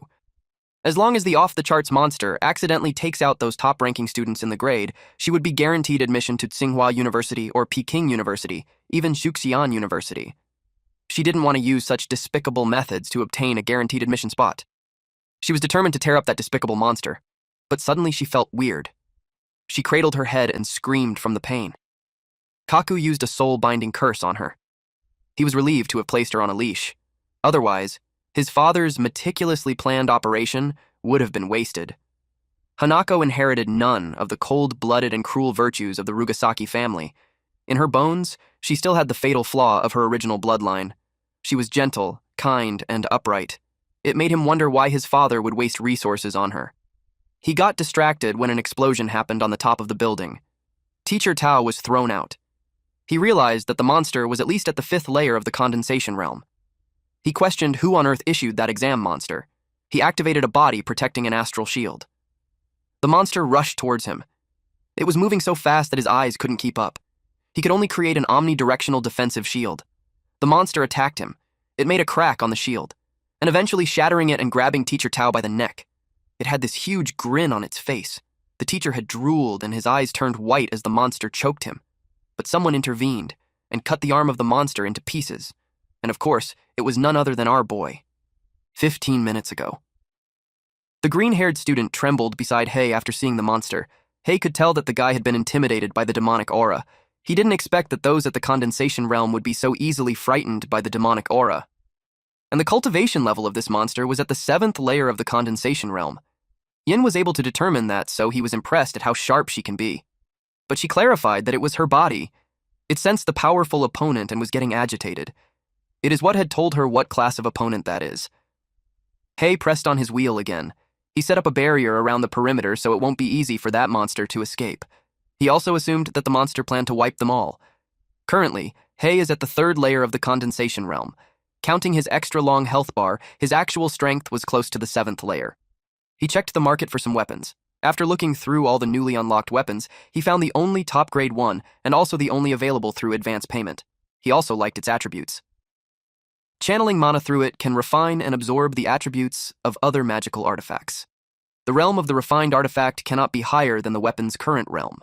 He could also channel mana to make the weapon absorb his techniques and release them. He acquired this Cloud Ruin guide through advance payment. He placed it beside his dagger. Then he informed Yin that after he went down, she had to stay up there as a precaution. He had a feeling that the bonus monster would bring out another bonus monster. Yin agreed, though she inquired if those teachers couldn't take care of those monsters. Hei could tell she had a natural instinct for the strong ones, but not for the not-so-strong. So, he explained that those few teachers were all at the 1st layer of the condensation realm. Only the homeroom teacher, Tao, was at the 5th layer. If Tao was able to prepare and set up a formation in advance, he would barely manage. But in a sudden encounter, he was at a huge disadvantage, and it was exactly what he was good at. The refinement of the weapon has been completed, and it has obtained the boiling blood attribute. Tao was already choking when Hei came to save him. Teacher Tao was surprised to see his transfer student. Hei told him that there's a barrier on the outer side of the wall blocking the student's escape route, so he requested him to find a way to break it while he deals with the monster. Tao was passionate about his role of being a teacher and a role model for educators. He stepped back, determined to protect his students. The monster listened to him while spores appeared on the side of its neck, and its arm had regenerated. Hei noticed how fast it healed. It looks brand new in a blink of an eye. He assumed that this was a trait of fungus-type monsters, but then the monster charged at him. He used his sword to block it. He noticed how its fist got harder. Then it was about to punch him using the other hand. He was able to learn that it was compressing the demonic aura on the surface of its fist to increase hardness. It prepared for another punch. It was powerful enough to send Hei flying. Fortunately, he was able to stop himself from crashing on the wall. But in a blink of an eye, the monster was beside him already. It raised its fist again, then it punched him. The explosion made it hard for them to see. Teacher Jian was worried that the transfer student was going to die. Teacher Tao then suggested he go down and save him. He was left speechless. Teacher Tao knew that Teacher Jian had always hid himself from the distance, so Teacher Jian saving the #1 student made him certain that the student's family had a word with him. Otherwise, he would have never gone down there to save him. Teacher Jian's silence had confirmed that. Teacher Tao admitted that the transfer student's courage was commendable, but there's nothing they could do. No one in there could solve the problem. They would be lucky if they can just break the barrier before that friend comes up there. The mushroom continuously punched the area where Hei would have been. Teacher Jian couldn't take how tragic it was. Hei would probably have been beaten to pulp already. The monster looked like it was enjoying itself when Hei grabbed its fist to stop it. Both Teacher Jian and the monster were surprised. The boiling blood effect had activated, so it was now Hei's turn. He hit the monster using his sword and sent it flying to the other side of the arena. The monster got up on its knees. Then it saw a light from the sky. It was Hei's sword. At the last minute, the monster caught it with its palms. Then Hei activated the dark sword heart thunder. The tip of the blade released a dark orb that was just a few inches away from the monster's face. Then it exploded. Only a foot was left from the monster. Its spores spread. Teacher Jian was amazed that he took it down in just one hit. But Hei sensed something.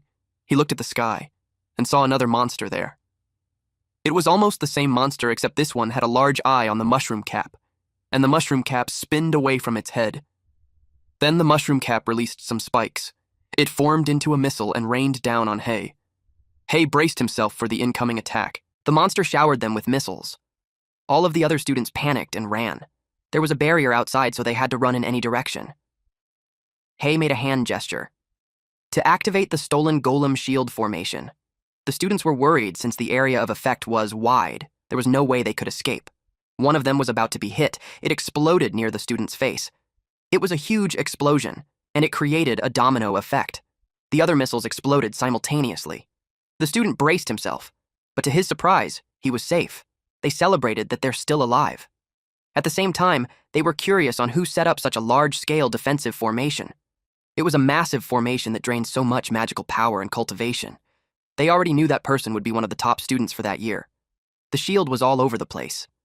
Yin realized that Hei wasn't ruthless enough. He actually saved his classmates, even when there's no need to save those with bad grades. And those top students, when they take the Cultivation University exams, they would target him.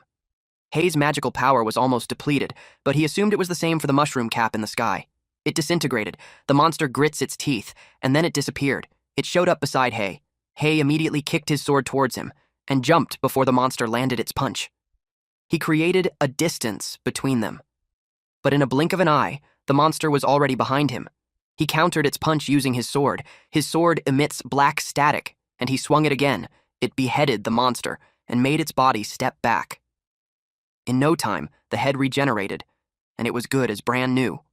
After Hei applied lightning magic on the blade, he could cut off its head easily. But its head can regenerate, which means the vital point wasn't the head. He suspected it was hidden in the torso. The monster unzips its face. It revealed an eye at the center of the forehead. In a flash, it was gone. Hei noticed how it got faster again, but he saw where it appeared and attacked there. The monster ducked and punched him on the side. It sent him flying while coughing blood. Then the monster circled around him at lightning speed. It was so fast that it created an afterimage, and it continued to circle around him. Even so, Hei had been able to skillfully block its attacks. It punches continuously. Hei had been hit on several parts of his body, but he stood strong. Teacher Jian was slightly disappointed that he was on the losing end after all. He really thought the transfer student could turn tables. Teacher Tao emphasized that it was hopeless in the first place. There was no way for the student to win with such a huge power gap. But still, for a transfer student to fight even with a clear disadvantage, he was impressive. The raw power could rank him in the top 10 of the year. Yin watched the continuous exchange of blows. She was getting impatient that he's not using the move he used to beat her. Hei was pushed back. The monster was so fast that it was hard for him to keep up, especially the burst of speed right before it attacks. Even if he defends with all his might, he can only block a small part of it. He had 150% damage, so the boiling blood had been activated. He assumed his combat stance. And charges forward. He raised his sword. Teacher Jian was confused since he had taken a stance but wasn't moving. He thought he gave up. But then Hei released a skill called the Heavenly Law of Annihilation. The power even shot up to where Teacher Jian was. It also broke the barrier. Teacher Tao was surprised that the barrier shattered easily when he couldn't break even with all his efforts. It made him feel unworthy of being a teacher and thought of just quitting. The monster's body was gone. Hai acquired a Durian Fiend Core. After a period of cultivation and growth, it can be controlled by a Beastmaster to assist in combat. The system urged him to complete the ritual process for the Heavenly Law of Annihilation. He made hand gestures, which eventually completed the ritual. Teacher Jian was in awe. He couldn't even see the last strike clearly. Then he told Teacher Tao that with Hei's strength, he could be more than a top 10 of his grade. He could even match those few on the top. But Teacher Tao had no response because he was dwelling with his own incompetence. Later that day, Hei and Yin walked in a park. Hei had ascended to the 9th layer of the condensation realm. He can then advance pay techniques to others. Yin checked her phone and saw that Hei was trending. Everyone was saying that he's the biggest Dark Horse transfer student. They also said that he's guaranteed admission into top cultivation universities. She saw him gesturing in the air, so she asked what he was doing. He replied that he is simply paying his health insurance. He submitted 30% of the cultivation experience and merit points gained from the session to the Divine Dragon. He noticed how he wasn't healed anymore. It only heals him after the health insurance payment was received. He noticed that she had changed. The payment towards her was blocked by a dark cloud. He watched intently. As the black cloud covered the sky, it covered the wide area around them. It was the black abyss forbidden domain. They wouldn't be able to get in or out, and the inside and outside were invisible to each other. The formation was usually set up when someone wanted to kill a witness to silence them. A kunai was thrown at them. Hei blocked it using his hand golem, but the kunai was encrypted, so it exploded upon contact. Yin made some distance, but she got stuck in a puddle of dark liquid. It engulfed her. He watched the smoke clear. He was amused with the technique they did.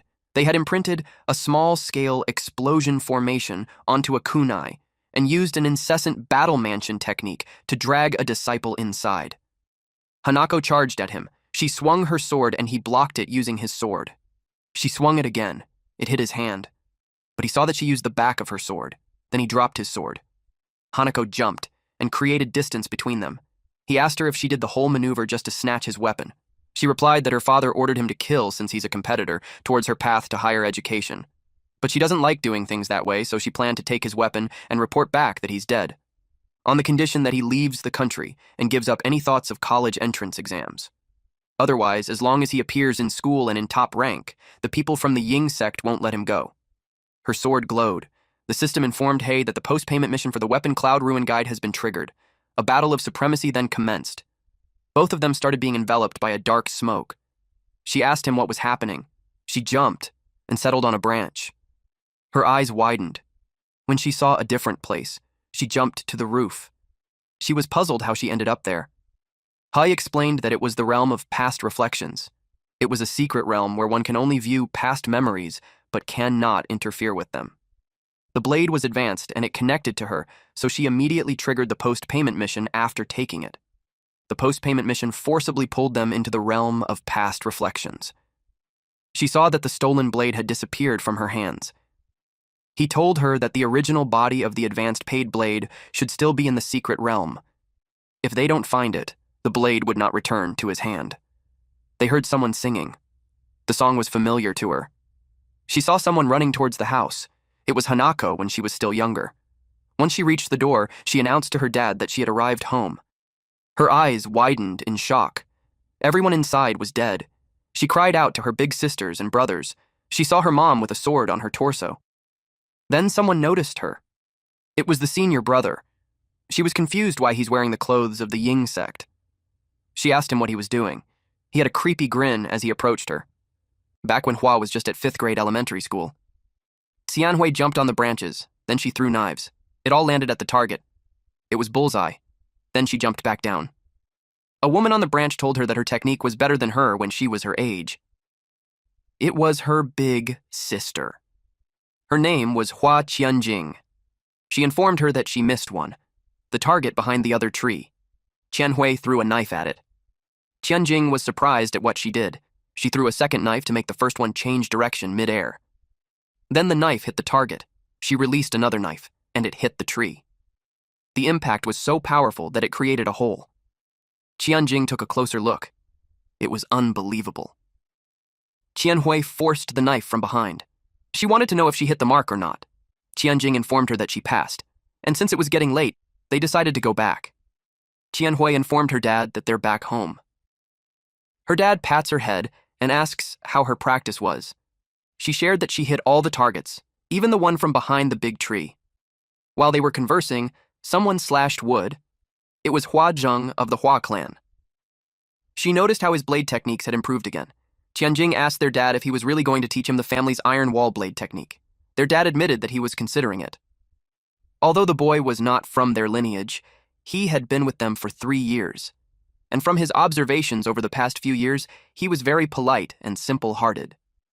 Zheng would bring him some tea, and works hard even through pain and exhaustion. He was also honest and took accountability, so the master thinks he was a good disciple. Until the sword passed through the chair. As the master was stabbed right at the center of his chest, he asked why Zheng would do that. Zheng replied that he was never one of them. He revealed that he was born into the Ying clan, changed his name, and hid there for 6 years just to learn their family's iron wall blade technique. Now that he had mastered it, it was natural for him to annihilate the entire clan.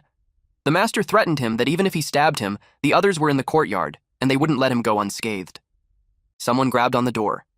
It was Qianjing. She tried her best to walk towards her dad, even when she was injured in the chest. But it didn't last long. He trembled when he saw his daughter die in front of him. He got furious. The beast actually poisoned his family. Zheng replied that the Ying clan had always followed the principle of learn a move, destroy a clan. He finds it a pity that his youngest daughter isn't home yet from school. He was optimistic about her talent, but, as if on cue, she announced that she was back. The master begged him to spare his little daughter. Zheng told him not to worry, since Qianhui's spiritual root was of high quality. He planned to erase her memories and adopt her as his daughter. But he won't let the master keep waiting too long. Once Qianhui entered university, he planned to seize her spiritual root and reunite the real father and daughter. By the time he finished talking, the master was already gone. Zheng greeted Qianhui at the entrance. He told her that he got bored waiting, so he killed her family to pass time. She dropped her bag and vowed to kill him. She threw knives at him, but he just stood there. Then he blocked those knives using his sword. He identified that she used the omnidirectional flying dagger techniques. It specialized in hitting the blind spot, and Qianhui was the best at it in their clan. But to him, who had already mastered the iron wall blade technique, it was completely useless. A dagger hit the roof, and one of the daggers was an inch away from Zheng's eyes. But then he grabbed her by the neck, and then shoved her down with such power that she lost consciousness. Then he activated the heart-bewitching curse, and from then on she became his daughter and was named as Ryuga Saki Hanako. He planned to bring him to the Ying clan and train her well until the day comes. When she woke up, she called him father. Then Zheng started a fire and burned the whole house. They left after that. At the present time, Hanako watched the whole building burn. She stood there in daze. Then she felt this resentment and anger towards Zheng. Hei reminded her that she can't interfere, but she was already gone. She wields her sword to kill him, but when her sword made contact, it shattered. Zheng, who was walking away, sensed it a little. The young Hanako asked her father what was wrong, but he replied it was nothing. He just thought someone was approaching. Then they continued to walk away. Once they got back, he would arrange someone to teach her the Eastern tongue. The present Hanako trembled. She sobbed loudly. She felt betrayed by the person she was calling father. The system notified Hei that the scene had changed. The realm of past reflections had changed to an interactive, tangible scene. They were instructed to find the key item, Cloud Ruin Guide. Hei paid attention to the notification. After that, they walked into the burnt house to see what they could find. She can take it back as a memento. Her divine sense detected something there, but it was buried very deep. Hei helped her dig it out. He used the golem hand and had retrieved the items. She saw his blade, but he replied that it wasn't, because it was truly hers. He gave it to her. She couldn't understand why. He explained that it was left behind by her father, and it guided her to rediscover herself, so it was always meant to be hers. He also gave her the blade manual left by her father. The blade manual was specifically designed to counter the iron wall blade technique. Hei asked her what was wrong. She told him how it was extremely difficult to cultivate. It could take decades to even reach the first layer. But she couldn't wait that long. Even if she could, Ryugasaki Shoichi would quickly realize that she's no longer the same person. But Hei told her that she no longer had to wait. She asked what he meant when suddenly he placed 2 fingers on her forehead and let his energy flow. Then the moves and mental incantations were poured into her mind. Breaking blade technique had been advanced paid to her. Then the system informed her that the repayment for the breaking blade technique would be completed by her. During that process, 30% of cultivation experience and merit points she gains would be paid to Hei as interest. She asked what that was. Hei explained that it was the system panel. She'll only see it after she accepts his advance payment. If she doesn't accept, she'll still have to pay him interest, but the advance payment could also be withdrawn. Without hesitation, she fell on her knees and bowed at him. He accepted her as his disciple and told her to get up quickly. He also told her that she just became his disciple. He doesn't have many good things to give her, so he told her he will give her a set of magical robes in a bit. With that, the post-payment mission for the Cloud Ruin Guide was completed. Qianwei watched as the sun rose, and then she checked the mark on her hand.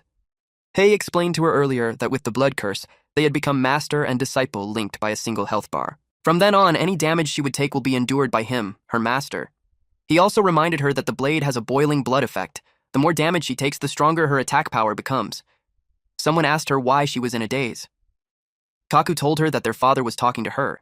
Shoichi told them that even though Hanako exposed a flaw in her personality during the exam, it was a good thing she saw the error of her ways, killed the people who were in the way, and even brought him a treasured blade. Shoichi was glad that his years of nurturing her wasn't in vain. She became confrontational. She told him that there's something that she doesn't understand, and she wanted to ask him about it. Kaku called her out for not using honorifics. Then she asked them if their deeds deserve some honorable titles. Shoichi glared at her and asked what she meant. He asked her if she doubted whether the way he had acted over the years was righteous. She replied that he talked about righteousness like benevolence, proprietary, wisdom, sincerity, but then he secretly does things like robbery, looting, murder, arson, and annihilating an entire clan. Kaku got mad at her. He defended that everything that their father had done was for the sect. She tied her hair in a bun as she replied that they knew small etiquette but had no great righteousness. That they were meticulous in small details, but they lack great virtue. She used a moon crescent headpiece to hold her bun. Also, this was a high-grade item that can reduce the spiritual energy she consumes when activating spells. She continued to tell them how they care about minor matters, but disregard honor and shame. And they fear authority, but don't cherish kindness.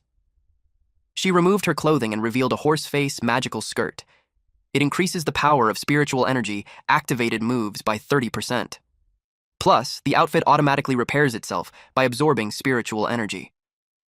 Shoichi noticed the condensed energy in her hand. He immediately took out some swords and grabbed one of them. Qianhui uttered how the weak will be subservient and the strong had become bandits. Kaku couldn't take it anymore and attacked her. But before his attack could land, she already kicked him in the face and threw him outside. Shoichi realized that she had figured something out. He was done pretending too. He called his clan to gather. Everyone came as fast as they could, and they faced her. He ordered them to capture her. They attacked her all at the same time. A bald man attacked Qianhui using a sword. She blocked it with the sheath of her sword, and then she kicked him on the head. Another one attacked her, and he sliced him in half. While she was on the move, some shuriken was thrown at her. She threw her sword towards the attacker and had pierced his neck. The attacker fell while the others were surprised. They surrounded her when she jumped right in to grab her sword. They attacked simultaneously, and she blocked it using her sword. They kept the pressure on her to skewer her eventually. So while they tried to press their swords, another person tried to stab her from the side. She saw it and activated an instant wall lightning flash. The attackers were all hit at the same time. She surges through the roof. One attacker looked for her. The man under the hole on the roof was cut by her in an instant. While she was crouched down, another man took the opportunity to hit her. She cuts his arm. Then, on the next person, she cut his head. She continued defeating them. Those men couldn't believe that they were all losing to just one girl. They tried to hold the line and not break formation. The others just watched on the sidelines. They were the wiser ones. Those idiots engaged in the fight actually thought that they could win in numbers alone, but that kid was chosen by their sect leader. Though she's from the outside and didn't inherit his martial talent, when it comes to the blade, her skills were second to none in the sect. Okawa Menta, one of the 3 swordsmasters of the Ying sect, knew that Qianhui won't stop until one of the 3 swordmasters of the Ying sect steps in. Nagano Nakayusu, also one of the 3 swordmasters of the Ying sect, agreed with him, so he asked him why he's not joining the fight and had just been watching from the sidelines the whole time. Menta wasn't an idiot. The other 2 were watching, so he's not going to jump in and be a cannon feeder. And also, his quick draw technique was all about that one perfect moment, so he had to wait for an opening. After a while, the corpses scattered. Qianhui was already exhausted. She even struggles to stand straight. Menta saw this as his chance. He drew out his sword. He charges at her. She sensed him, so she glanced behind. And in a blink of an eye, she was slashed. Blood squirted from her body. And the assailant had this wide grin, and then she was pushed powerfully. Yin sensed something. She could tell that Qianhui's aura weakened. It made her ask Hei if he has no plans on stepping in. He didn't expect her to be concerned for her safety. He thought she'd be pissed at her after all. She trapped her in that formation for a while. But it was nothing to her because she was able to get out easily. When she got out, they were gone, and for a second she thought that he ran off with the enemy. Hei revealed that he actually planned to help. He erected a barrier on the building. It was a golden light barrier, and it covered the whole area. Yin couldn't understand why his idea of helping was to trap everyone from the Ying sect. But that also trapped Qianhui in there too. He almost slipped, saying that it was fine as long as the dragon took the damage for her, but he corrected himself by saying that he'd take the damage for her. Plus, with the boost from his boiling blood effect, he had faith in Qianhui. If things go south, he'll jump in. But at the moment, he wanted to make sure that not a single one of those bastards gets away. The revenge that they wanted was to wipe them off the map. Meanwhile, Qianhui lies in the pool of her blood. Menta boasted about his one-hit kill. Suddenly, he saw her stand up despite her trembling. He couldn't believe that she's still alive when he sliced her through her neck. He tried to recall the last second, and realized she blocked it at the last second. She was quite lucky. But Menta was more determined the second time. He rushed towards her. She used spirit object control. The floorboards started to shatter, and it floated in the air, and was thrown at Menta. But cheap tricks like that won't stop him. The boiling blood was in effect, and damage was at 30%. She answered him that it wasn't meant to stop him, it was just to make him draw his blade early. Then she attacked him. She was caught off guard when it was blocked. Menta informed her that even without the first move advantage of his quick draw technique, his speed was still enough to parry. She used breaking blade technique, and instantly, her sword passes through the sword that was blocking her, allowing her to slash him. After that, the system processed the blade of crushing momentum post-payment mission progress. She had to use blade crushing momentum 5 times in battle. This technique consumes a large amount of spiritual energy. After a successful parry, it ignores the opponent's block to directly strike the enemy behind their weapon. At the moment, the spiritual energy was too low, so she was advised to wait for it to recover before using. The remaining swordsmaster of the Ying sect, Matsunaga Yuno, and Nagano Nakayasu, saw that the weakest among them was taken out. Nakayasu noticed Qianhui's blocking blade completely unscathed. It made him wonder how she sliced through the person behind it. Internally, Yuyo got curious how that girl's cultivation level improved so drastically. In the past, Menta's quick draw technique would have been enough to kill her several times over. He suggested that they attack together. It wasn't because he's not confident, he just thought it's better if they all share the credit for taking down the girl. Nakayasu agreed. He told him he'd cover him. He used the skill Sky Rending Slash. Qianhui bends to evade it, and while she's in that position, Yuyo charges at her. She immediately blocked his sword, but he was powerful enough to send her flying. She broke the wall and was thrown outside. Her hands were left shaking from that heavy blade. In an instant, Yuyo was attacking her again. He had this arrogant smile on his face while doing so. He was able to make her drop her weapon. She immediately used the spirit object control to grab a hold of her weapon. But before it lands on her hand, he attacks her again. Her hand with spirit object control blocked the blade, but the pressure was overwhelming her. Suddenly, she was hit on the side. She wasn't expecting that. Yuyo commented that Nakayasu was ruthless for slicing the girl in two. Nakayasu told him to finish her already. It won't be certain until he cuts off her head. Qianhui lay there bleeding. Then, Yuyo attempted to behead her, but it left him dumbfounded. He was confused on how she was standing up again, and he also saw that even her clothes were healing. He couldn't believe that a fatal wound that nearly cut her in half at the waist healed in a blink of an eye. He wondered if it was some healing art that someone in the condensation realm could master. She used spirit object control again, to get her sword back. At this point, boiling blood damage was at 80%. She approached him, and Yuyo noticed that he took a step back without meaning to. Then he attacked her. He didn't care if her healing technique was impressive. Since she can't withstand his blade anyway, once he took her head off, her healing arts would be useless. She moved her sword in response, and they clashed swords at the center. Nakayasu couldn't believe that she took a sky-rending slash to the waist and could still fight. On top of that, she can parry his blade with a single hand. He realized that she's getting stronger as she fights, so he had to finish her fast. He used multiple sky-rending slashes. This was a massive attack. Yuyo could get caught in it, so he asked him if he's trying to slice him too. Nakayasu simply told him that his sacrifice would be remembered by the sect, but he refused to be a cannon feeder. He jumped away. But she held him, and used him as a meat shield. It was gruesome. Blood was everywhere. Nakayasu watched the blood and debris fly in the explosion. Eventually, the chaos subsided, and he saw that she was gone. But he sensed her from behind and attacked at once.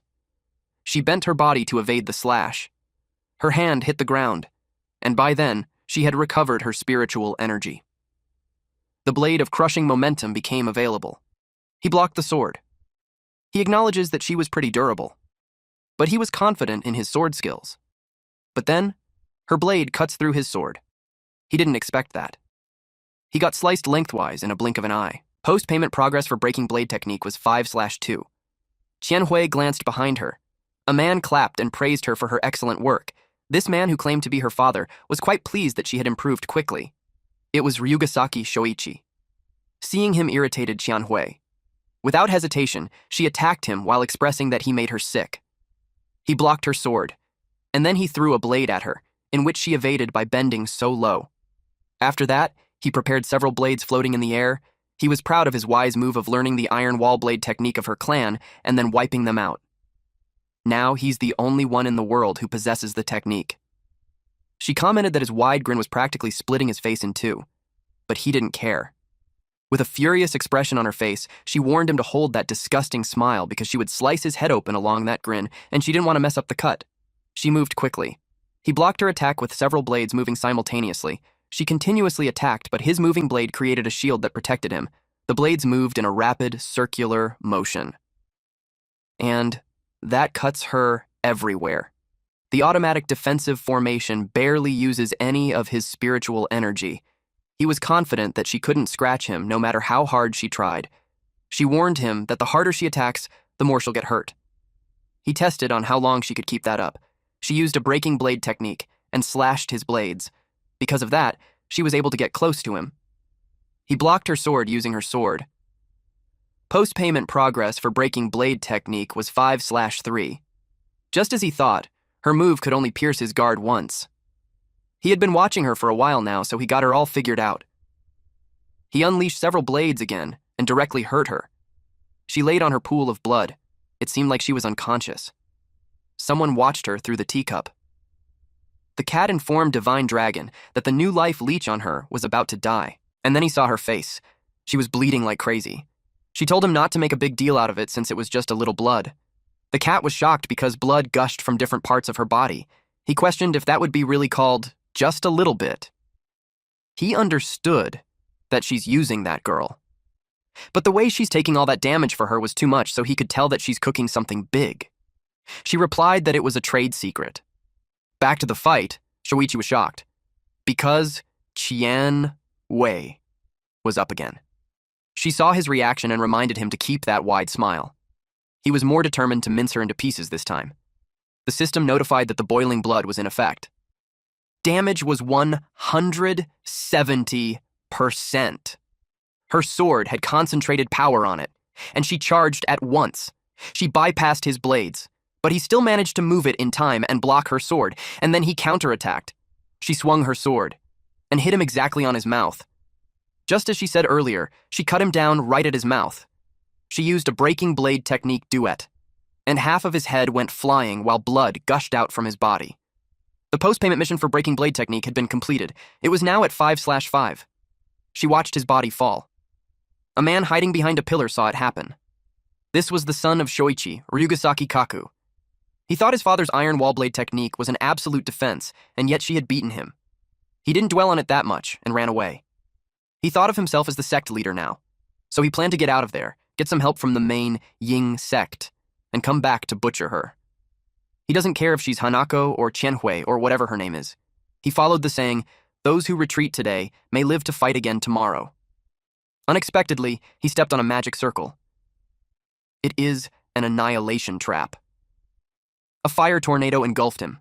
Qianhui watched the whole building burn. She had finally avenged her family. The wind blew, and Hei showed up to praise her for doing great. 30% of the cultivation experience and merit points from the mission had been transferred to Hei. Qianhui's cultivation had been raised to the 9th layer of the condensation realm.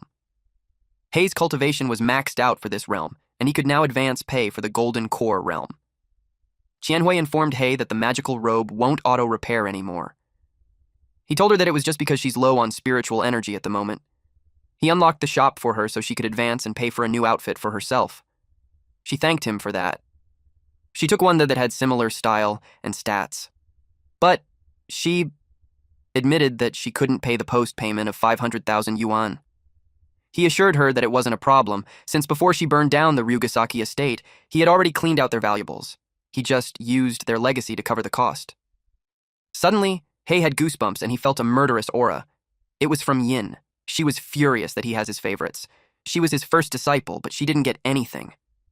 To calm her down, he also set up an advance payment for her. He asked what she wanted to upgrade. Her options were level, gear, or skills. She replied that she wanted it all. The system notified that the dual feather greatsword had been upgraded. The system panel appeared on her too. It notified her that she had to complete the post-payment mission within 1 week. Upon completion, she would receive an upgrade to her cultivation experience, equipment, and skills. To begin the mission, she had to click the button to teleport to the corresponding secret realm. He couldn't believe she's leaving at once when there's a second mock exam. She doesn't see the point of that stupid test. It's nothing important to her. What only matters to her was to ascend in the end. And she doesn't care about what happens in between. And then she disappeared. Qianhui was amazed at how badass she was. He let her be since they got a school notification that they need to pick up their admission tickets for the second mock exam. The teacher asked them why they had just arrived when the other students had already got theirs a week ago. Hei replied that their brains were fried from the cram school, so they totally forgot. He asked where the exam hall was. She told him that there's a special magic seal on the ticket. He just had to channel his spiritual power into it, and it would teleport him to the exam site. He was amazed at how high-tech it was. Qingyan, the teacher, expressed that he made a name for himself in the last mock exam. He completely overshadowed all the other top students. His ranking shot straight up to first in the entire school.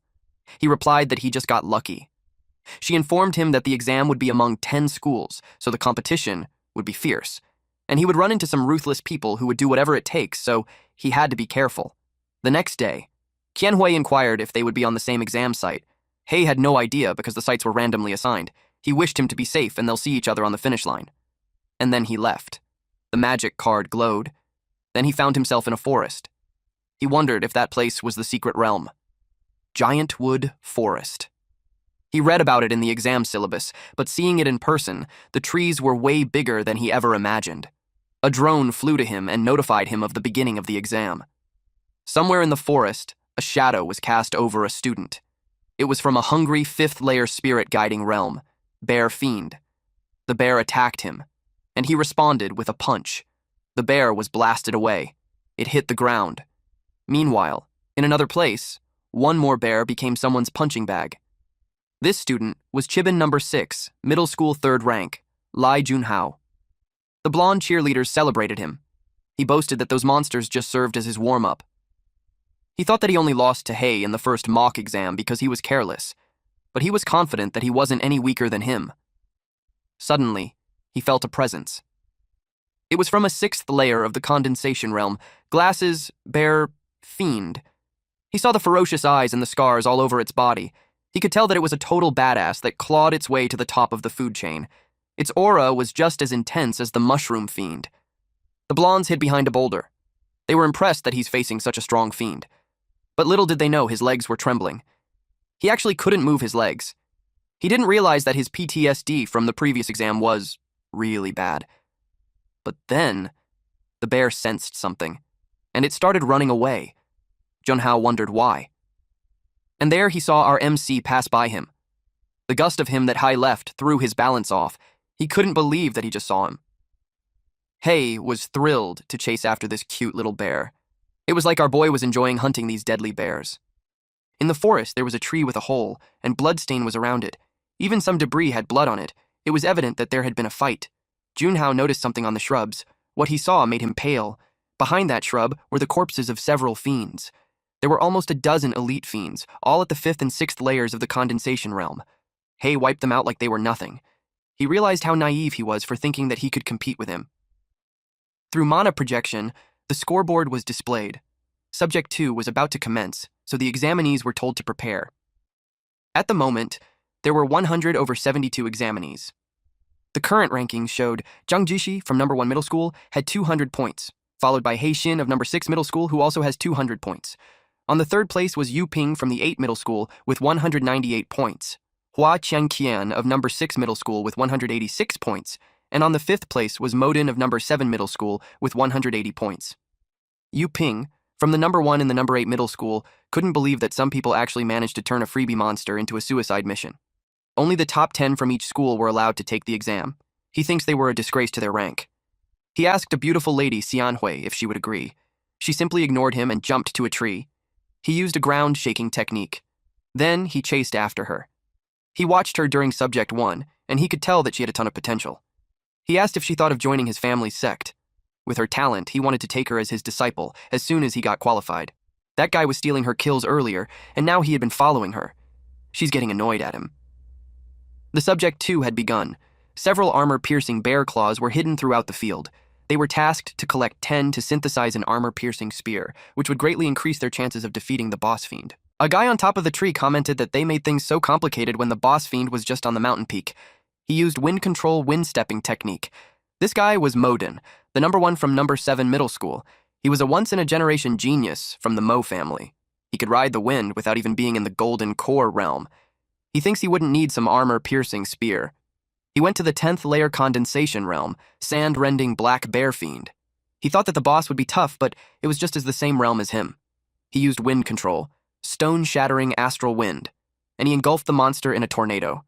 The tornado continued. It even grew stronger, to the point that it cut the top of the mountain. Yuping couldn't believe that Modun had pulled it off. Modun was confident that he would get the points for Subject 2. Suddenly, he sensed a powerful aura.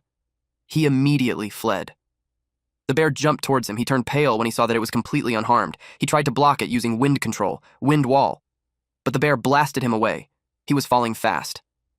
An explosion happened in the air, and it threw him toward the trees. And he crashed on the ground.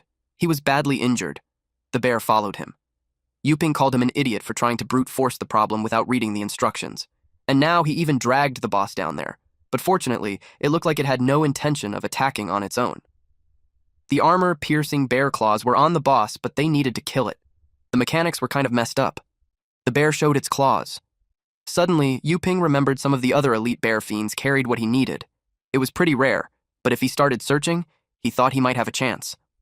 The other bear that he found raised its arms. He saw the incoming attack. When the bear hit the tree, it left a crescent hole in it. But unexpectedly, the bear was hit right on the chest, and it fell while blood splurts out from its body. It was killed by Yuping using a water ray attack. He checked the corpse since not every elite bear fiend has an armor-piercing bear claw. Those things were pretty rare. He realized it wasn't easy since he had killed a dozen elites and had just finally gotten one. Then he saw someone jumping from the tree. He saw the claws sticking out from her side. To his surprise, the beautiful lady he was chasing earlier already got 3. He got motivated to not fall behind. He unleashed a water gun barrage. Meanwhile, at some part of the forest, Hei was on the cliff. Then he noticed someone. It was Chen Hui, and she reported to him that she had already collected 6 armor-piercing bear claws, so if he doesn't have enough, he could get some from her. He appreciated the thought, but it wasn't necessary. He activated Advanced Pay, Armor-Piercing Spear. She was in awe as he watched him. A polearm with tremendous aura materialized in his hand. In another setting, 3 water jets were fired simultaneously and hit the bear on its head, chest, and gut. When it fell, Yuping collected the claws. He was happy to have his 9th claw. He only needed 1 more. He checked the scoreboard, which showed the current collection progress. Wang Ping was first, followed by Zhang Jishi, then Hua Tianhui and Hei Xin weren't in a good place. Yuping realized that Hei, who was supposedly brute-forcing the extra-hard bonus monster, was totally washed up and the rumors were just a hype. He was determined to clear the exam this time. Suddenly, a warning that Hei had synthesized the armor-piercing spear came out. Yuping was surprised. Meanwhile, Tianhui was surprised that they could advance pay for that too. She was impressed with her master. Hei saw the guy with the wind magic from Mo's family and thought that he would come handy. He had checked, and it was open source, so there was no conflict on patents, and he could advance pay for it. And that's exactly what he did. He advanced pay for wind control, and it was confirmed by the system. The scoring for Subject 2 was based on how much damage each of the deals to the boss fiend. So, he planned that after he got the boss fiend's health bar down, Tianhui would jump in and land the finishing blow. In that way, they would both get the highest scores. She confirmed that she got it. So, when Hei was ready, he jumped down the cliff. The height was quite a distance, but he was able to spot the bear fiend. The bear fiend sensed him. It clapped its paws and created an attack. Hei could feel the gust of wind. He was almost near it. He watched it carefully and put force on his feet. He dove right into it. He shone brightly while in the air. The bear had just watched him, and when he landed near it, its body was blasted away. Our boy didn't waste a single second and immediately swung his spear, and it caused a huge explosion. At this point, the bear had no vision of the surrounding area. The spear pierced through the dust and smoke and hit the bear right into its chest. Luckily, it was able to stop it with its paws. But then, Hei used Dark Nether Lightning Art. Our boy used the polearm to transport the energy on the other end and electrocuted the bear. The bear fiend was shocked. It didn't end there. He used wind control, wind treading stride. While the spear was lodged on the bear, he pushed it backwards with a great deal of speed. It was a destructive move. Yuping watched from a distance, and he was pissed that he stole his kill. Meanwhile, Moden was still unconscious. After a while, he woke up. He didn't expect himself to be knocked out. He was surprised when he saw his surroundings. It was chaotic. The bear was now being cornered by someone he just met now. Hei continued to deal more damage to the bear. He swung his spear continuously. It was so strong and fast that it looked like a tornado formed on him. It continuously cuts the bear fiend. Hei was focused on his attacks. It was so powerful that it even made a hole on a trunk of the tree behind the bear. That tree fell, and Hei was also done with his attacks. The bear was still in one piece because it shrunk itself to survive. Yuping knew it couldn't block or dodge, so it shrunk to get more mobile.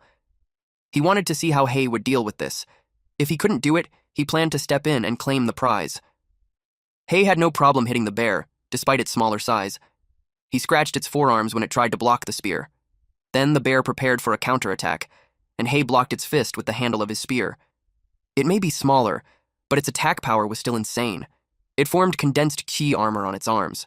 It didn't use that before, so Hei thought that the skill must have been incomplete and it probably couldn't cover the entire huge body. He also notices the double layer of physical and magical defense. Now he understood why the instructions said that it greatly increases the probability of passing, but it doesn't guarantee it. He created a distance between them. The bear jumped towards him. He spinned his spear. For his turn, back thrust. The bear was startled with the incoming attack. It created a golden shield on its chest. Hei used an advanced pay to access the skill Pierce Throat, and his spear went through the bear's throat, making the blood spurt out. The bear passed through several trees. When Hei approached it, it was stuck to the side of the cliff with his spear. He had a hard time controlling the health bar to half, but with the remaining portion of the bar, it was enough for them to pass once Qianhui finishes it off. He called her to come quickly, but Modun sneaked at him. Modun planned to steal the kill. He used wind control, wind blade. Then, someone could be heard screaming. But after Modun's attack, the air cleared, and he saw that he missed.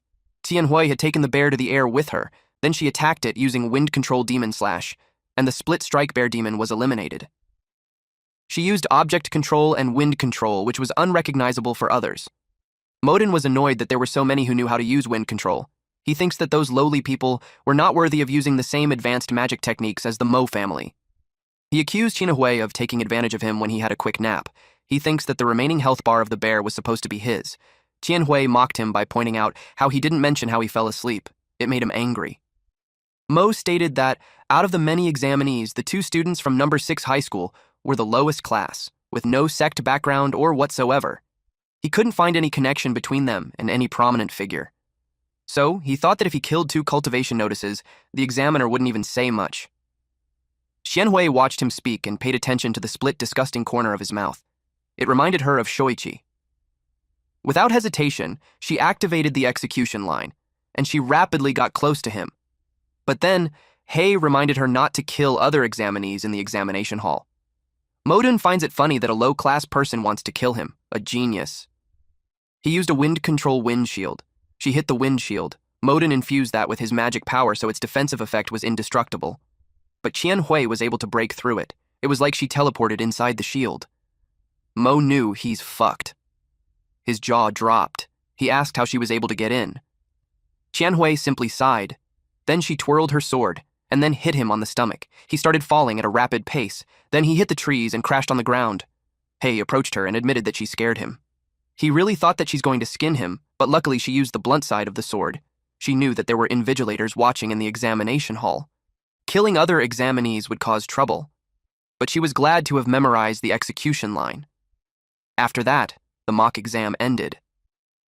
The final ranking showed Hei was the top one, followed by Qianhui, then Yuping. Qianhui informed Hei that she only had 6 armor-piercing claws, so she's short of 4. Hei assured her that it's fine since he would go fight for it at once. Yuping offered some of his to them, and then he grinned widely. Hei accepted it. He asked if he really doesn't want it when it's a good material for making weapons. Yuping replied that with Hei and Qianhui dominating the scoreboard, he wouldn't need to keep the quest items. On top of that, his family wasn't short of weapon materials. He might as well give it to them. Then he invited Hei to talk outside the examination hall. Hei got creeped out and told him he's straight. The system notified him that 10 out of 10 armor-piercing bear claws were collected. Pre-request for the armor-piercing spear had been collected. After that, they met outside because Yuping saw them as rare talents.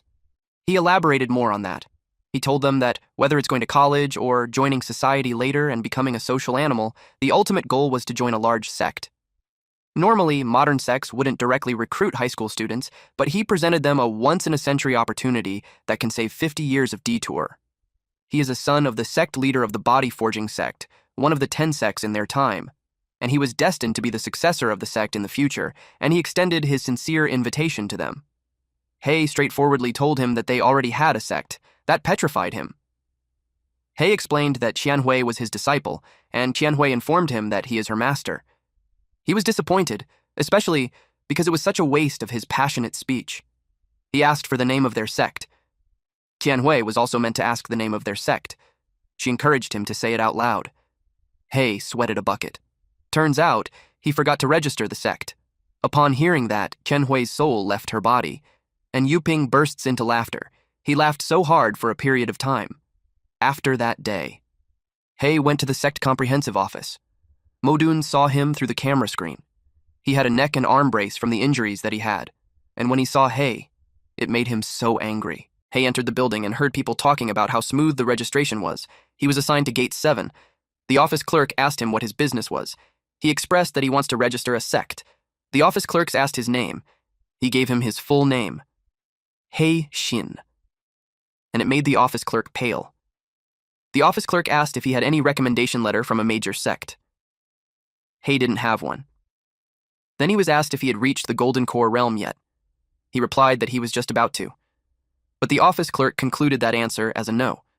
Then he was asked if he had a sect leader challenge certificate. He doesn't even know what that was.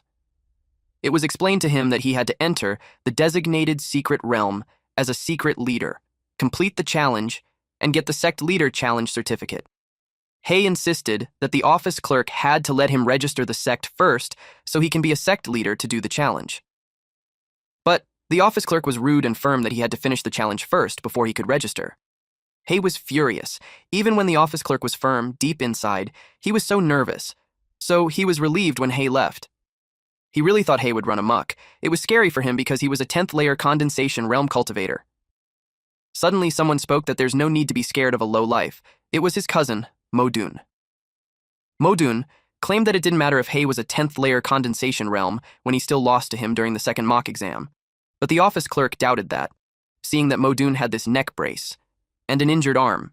It speaks on who truly almost lost. But he decided to give his cousin a thumbs up and agree with him. Then he shared that the first 2 rules alone were enough to block him, but the third one, normally, the applicant would have to pass a prelim review, get a temporary sect leader certificate, do the challenge, and come back for a final review to get the official one. But he changed the rules specifically for Hei to throw him out. That way, he can never start a sect. Modun was pleased with that because certainly Hei didn't see that coming. The whole registration office was actually his family's turf.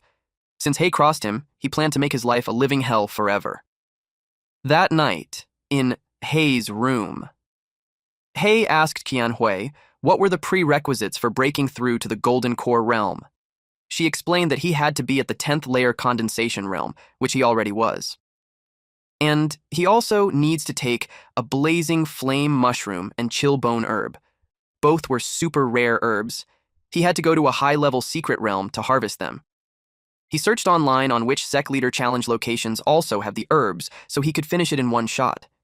He found one where in it was a secret leader challenging a secret realm with records of both blazing flame mushroom and the chillbone herb. But the realm was in another sect's territory, and the only way in was to join their party. Qianhui read the requirements for joining the party. It was posted that they needed one sect leader who has already completed the challenge. Meanwhile, the members were bored of waiting. But eventually, they found one, and Hei arrived. Zhao Qihong, the female in the party, couldn't believe that their sect leader, Su Zheng, grabbed a student who was obviously unqualified. Yu Bing, the vice sect leader of the Qingxin sect, was just silent. They asked Hei if he really read the requirements of the party. Our boy just confirmed it. They showed him an official leader's sect token which was needed to join. Since he was a student, they assumed that he didn't have one. But Hei told them that he does. They thought he was playing with them since there was no way a high school student would be able to get one. Hei advanced the official sect token. Then he showed them the brand new fresh off the press token he got. Jen couldn't believe it. A few moments later, Jen proceeded and started making their entrance. He made a rift through the cliff. Since the cave opened, they immediately entered. Hai realized it was a hidden entrance and it needed a special incantation to open. Those realms are an important asset for a sect, so they couldn't just let anyone in. Hei was curious if it was really rare for a high school student to start his own sect. Jen replied that it was super rare lately, but before they could easily apply as long as they were in the condensation realm. He cites Ying sect as an example. Their sect leader was Rugasaki Sho, who had just hit the condensation realm when he applied, and it was approved back then. But nowadays, the competition has been insane, so they raised the barrier to entry. In principle, they won't approve of anyone below the Golden Core realm. Unless there was a recommendation letter from a major sect. That's the only way to get a special exemption, but no normal high school student would be in the Golden Core realm, so he assumed Hei must have gotten a recommendation letter from a major sect. Which means he had some serious backing. Our boy just laughed it off. Then, Qihong reminded them that they have to help her pass the sect leader challenge this time. Zhen assured her that he will make her pass. Bing added that she's with 2 studs, so there was nothing to be scared of. Hai had figured that it was just a 2-man carry. Now it made sense to him that the realm only needs 3 people, but they insisted on bringing 1 more. It was like they're roping him in to become the 3rd simp. Hei had pending missions. First is the advance pay for the sect leader's token, his Golden Core realm, major sect recommendation letter, and Impermanence Ruin Fiend King Core were all at 1/0. The second mission was the advance pay for the Golden Core realm. He already has 1/10th layer condensation realm, but 1/0 on both Blazing Flame Mushroom and Chillbone Herb. The last mission was advance pay wind control. He had 1/0 comprehended mantra and 10/3 practice of wind control. Then the system notified him that the Golden Core realm had been advance paid, which means he could assign his post-payment missions to his disciple. It was perfect because Qianhui also needs to finish her wind control training. He assigned her to do that. While he was doing that, Qihong asked Jen what was the strength of the outsider. Jen saw Heo as dumb, so he doubted his strength. Jen decided to switch to an intersect mind voice. He assured them that the outsider was just cannon fodder, so he won't mess up their plan. Eventually, they reached an area with 3 paths. Qihong was confused that Bing seemed to have seen that for the first time when he was supposed to have cleared the area before. Bing told her that it was called Impermanence Ruin because it changes randomly every time they enter, so it made things unpredictable. Otherwise, it wouldn't make sense to be a sect leader challenge. He pointed out that if it were that waste, then she wouldn't need 2 sect leaders like them to carry her. Then, Zhen used divine sense. It was to determine what was on those 3 paths. Zhen told He that he scouted it for him and assigned him to the middle path, which was easiest. He was trying to make it seem like they're doing him a favor while they take some loss. He simply entered the middle path, but that was part of their sinister plan. When he left, they called him gullible. Their plan always works because of idiots like him. Bing, Zhen, and Qihong took a different path. Qihong was curious on how much harder the path that He took compared to them. Zhen replied that the difference was night and day. Zhen even sensed a lot of auras he never encountered on the middle path. It meant that fiends aren't just dangerous, but there were a bunch of them too. He assaulted that He's sect leader token must have come from connections. On top of that, they judged him to have 0 combat experience. It led them to think that he hasn't gotten to a situation like that before, so he's probably pissing his pants. Meanwhile, He just continued walking until he sensed something. An arrow was shot at him. He swung his arm to deflect it, and then he traced where it came from. He used wind control, sky-breaking palm, and unleashed that in the direction of the attacker. It shattered the walls and revealed an evil-looking fiend. Its body was cut in half from the attack. It was a Shadowstalker Archer, 5th layer of the Condensation Realm, and it had been eliminated. He was impressed with this fiend who can turn invisible. He almost didn't see the arrow coming.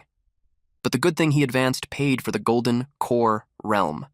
Her perception of demonic aura got way stronger. He sensed something again, and an arrow was shot. Then he released an attack towards the attacker's location. The wind was so powerful, it chopped off the fiend's body. It had become quiet, until He's leg was attacked. Another shadow fiend appeared. It was from the ground. It tried to cut He's leg, but he was able to deflect it. He wondered if it thought that he wouldn't sense it from up close. He pushed his spear into it. It wasn't able to move. He swung his spear again and turned its body into small pieces. He sensed another fiend in front, so he tried to stab it, but there was nothing, so he moved his spear from left to right. And then he twirled, so now his spear was rotating with him at the center, and then it hit those fiend. Their head was chopped off from that attack, and eventually their bodies were reduced to tiny pieces that were blown away by the air. Something targeted him from behind. So He twirled his spear, and it deflected those arrows. He's getting annoyed that they're coming one after another. He's getting pissed at them, since all they do is hide and shoot from the shadows. He unleashed a powerful attack that shattered the ground, and then a wind formed a small tornado, and it covered a wide area, but the shadow fiend was able to hold their ground. Even if it was a huge gale and it looked scary, they realized that it doesn't really do any damage. It made them underestimate the cultivator. But He did that so he could see them. They were surprised when he appeared behind them. They immediately released an arrow. He released another attack. He created a hand that squashed the fiend into pieces. The other fiends behind the pillar unleashed their arrows. He spinned his spear to deflect those arrows. While he was fighting, there was a creature watching him from afar. It was like a paper cut into a human. Zhen used it to spy on him. Qihong inquired if the idiot was still alive. Their original plan was to use him as cannon fodder to scout what types of fiends were on that path and what moves they had. In that way, they could plan their strategy before going in. But to his surprise, the kid was having an easy time. He told Bing about the change in their plans. He decided not to fight the Fiend King. Instead, he wanted to lure the Fiend King towards the idiot's path. Bing then summoned his axe weapon and immediately threw it towards something. The axe hits its target. That creature emitted flames from the 2 holes in its body. The loud sound and the commotion it caused caught He's attention. I bet our boy already knew that they were just toying with him. He kept fighting. He slashed at the hidden fiends. He paused for a brief moment to steady himself. Only then did he realize his neck had already been scratched, so he pulled back.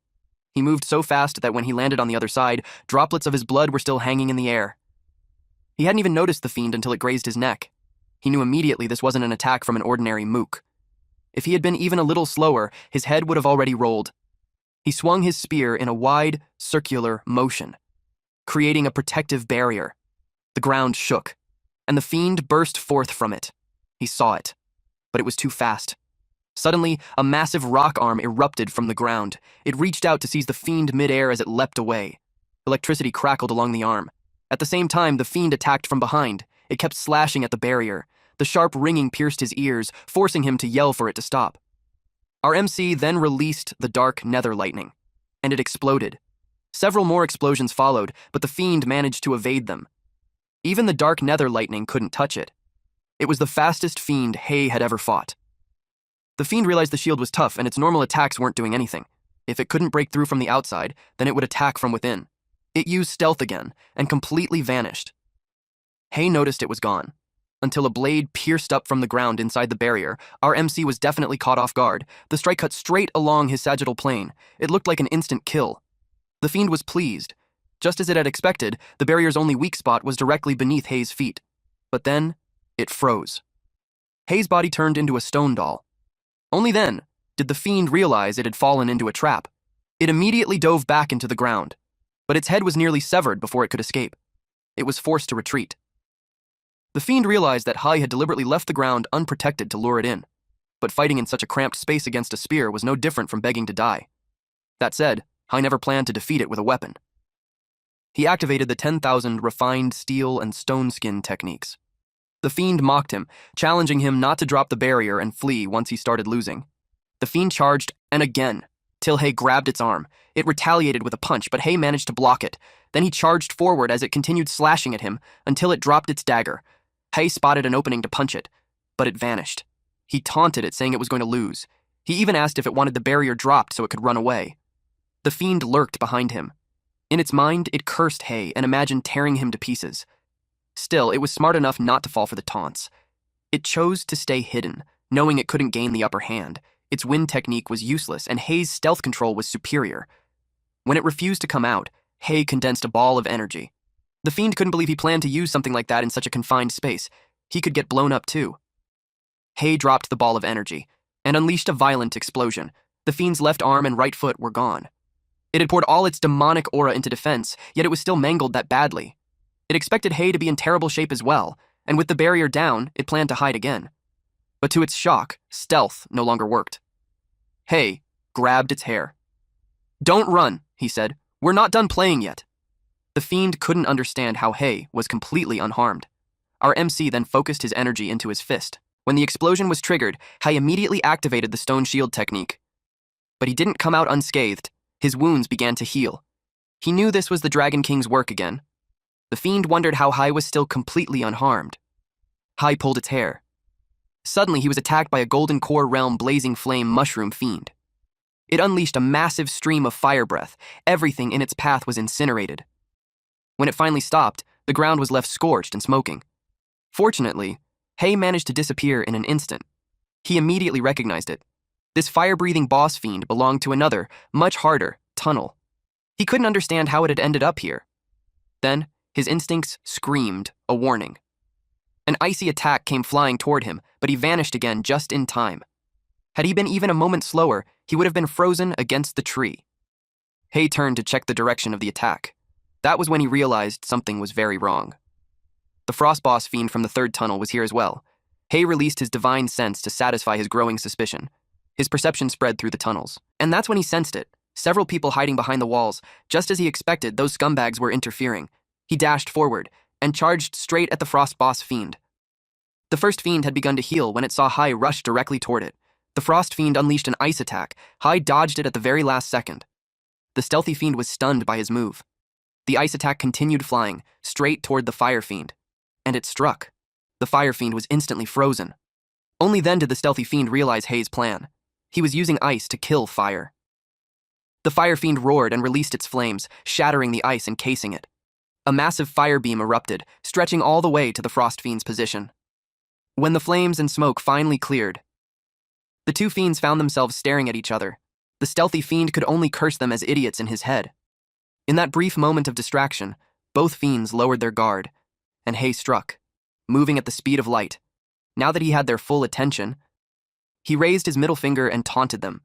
Naturally, the two fiends charged after him. They unleashed devastating ice and fire attacks in unison, and our MC just kept running. Meanwhile, at the end of the tunnel, they noticed the sound of battle drawing closer. Jen immediately understood what was happening. Hei was trying to lure all the boss fiends toward them. It felt insulting, as if Hei believed they wouldn't be able to dodge. But then Jen recalled what he had just witnessed. Hei had survived attacks from 3 boss fiends, and now he was attempting a reverse lure. Jen hadn't expected someone with connections like Hei to possess real combat skill. They decided to retreat toward the entrance of the secret realm. If things went south, they would simply leave. But the moment they took a step, the ground beneath them began to glow. They froze. It was a trap formation, and then it detonated. 2 of them managed to protect themselves, but Chi-Hong wasn't so lucky. She lost her right arm and her left leg. She desperately called out to Jen, begging him to heal her. To her shock, he turned and walked away. Only then did she realize it. They were completely trapped inside. Jen demanded to know when the formation had been set. Hei's voice answered calmly. When you were all pretending to be benevolent. Jen stiffened.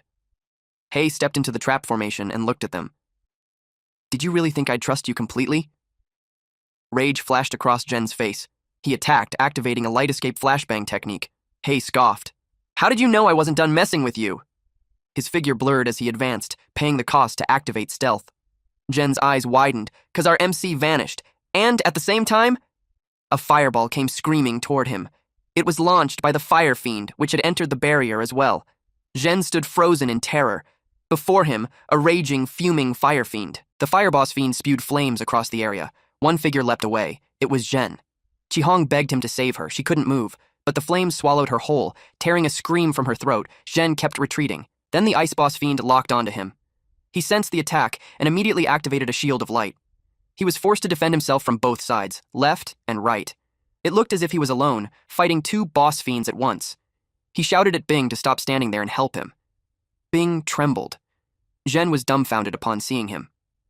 Bing stepped forward, and blood started coming out of his mouth. Bing revealed the truth. He had been ambushed. He hadn't sensed anything, not even with his cultivation level. A blade pierced through his back. Then it was pulled out. Our MC was standing there, holding the spear. Jen's jaw dropped when he saw Hei vanish once again. Meanwhile, the stealth fiend watched silently from the sidelines. Stealth was its life's work. It was an ultimate technique, yet Hei had learned it at a glance. That alone forced the fiend to start calculating its chances of winning against someone like him. The barrier allowed entry, but no exit. The stealth fiend hesitated, wondering whether it should enter or not. The fireboss fiend continued spewing flames as Jen tried desperately to flee. On the other side, the ice boss fiend launched several ice orbs. They exploded along Jen's path. When he stepped back, he knew he was doomed. A massive wave of flame was rushing straight toward him. He activated the Great Flame of Light and used it as a shield against the oncoming inferno. The stealth fiend watched closely. A thunderous explosion followed, and the barrier shattered. It was Jen's plan all along, to use the boss fiend's attack to break the barrier. He shouted at Hei, declaring that no matter where he was hiding, he would never get the chance to take the college entrance exam. He threatened that once he escaped and gathered the experts from his sect, Hei's entire sect would be wiped out. Then, blood sprayed from Jen's neck. The stealth fiend had struck him. Jen stared at it in disbelief and demanded to know why it would help a cultivator. The fiend answered quietly. It didn't know either. He bled to death. The stealth fiend sensed the fire boss fiend approaching. It glared at it. The fire fiend panicked and attacked the stealth fiend. Flames scattered wildly across the area, but in a flash, the stealth fiend sliced it cleanly in half. Immediately after, an icy attack came flying toward it. It circled around the blast and cut the ice boss fiend into pieces. Its body shattered into countless ice fragments. Suddenly, the stealth fiend dropped to one knee. It told Hei that it wished to join his sect and follow him forever. Our MC was surely amused. He revealed himself and asked why it had suddenly switched sides. The fiend admitted that if the blazing mushroom fiend hadn't interfered earlier, Hei would have already killed her. It could sense that Hei was different from other cultivators. As proof, Hei had learned its signature stealth technique at a single glance and used it with terrifying mastery. Among all the past challengers to sect leaders, Hei was the youngest, and the one with the greatest potential it had ever seen. On top of that, it had long hated those 2 idiot mushroom fiends, so it decided to offer tribute to prove its loyalty. It presented the remaining fiend cores. It also gathered blazing flame mushrooms and chillbone herbs for him. Hei replied calmly that offering someone else's fiend cores didn't count for much. If it truly wanted to prove loyalty, it should hand over its own fiend core. That put the fiend in a desperate position. Behind it, Hei quietly prepared his blade. The fiend's hands trembled. Then it slammed its chest, forced its core out, and offered it to Hei. Here's the current status of his pending missions. For advance pay, Sec Leader's token, the Golden Core Realm was at 1/1, Major Sec Recommendation Letter 0/1, and Impermanence Ruined Fiend King Core 1/1. For the next mission, advance pay.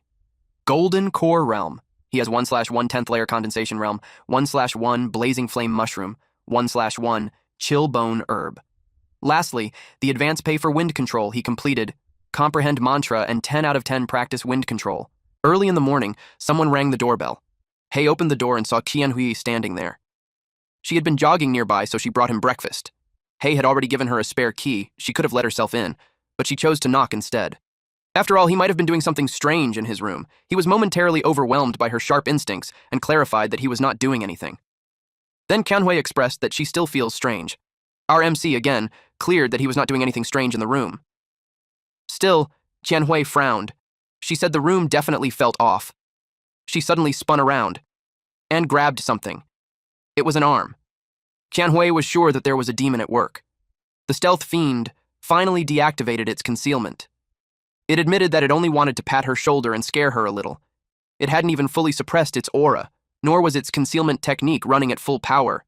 Even so, for her to notice it at all, it acknowledged that she had real skill. The stealth fiend called her senior sister. Qianhui immediately understood.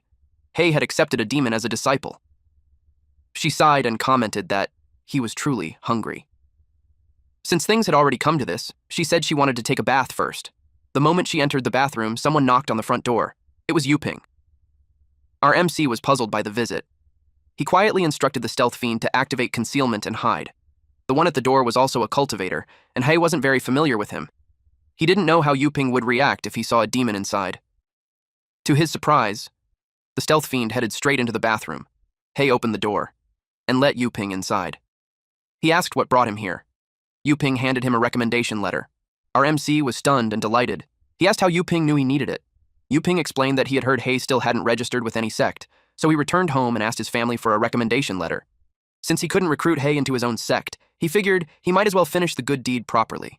After all, connections were best built at the source. One of Hei's remarks caught Yuping's attention. Just needed? He asked whether Hei had already handled everything else, like challenging the sect leaders. Our MC replied that he had. Yuping's eyes lit up. He praised Hei openly. He had always known our MC was capable, but he never imagined it was to this extent. Now that everything was settled, Yuping said he would be leaving. He told Hei to look for him any time if he ever needed help in the future. Then Yuping got into his green car and drove away.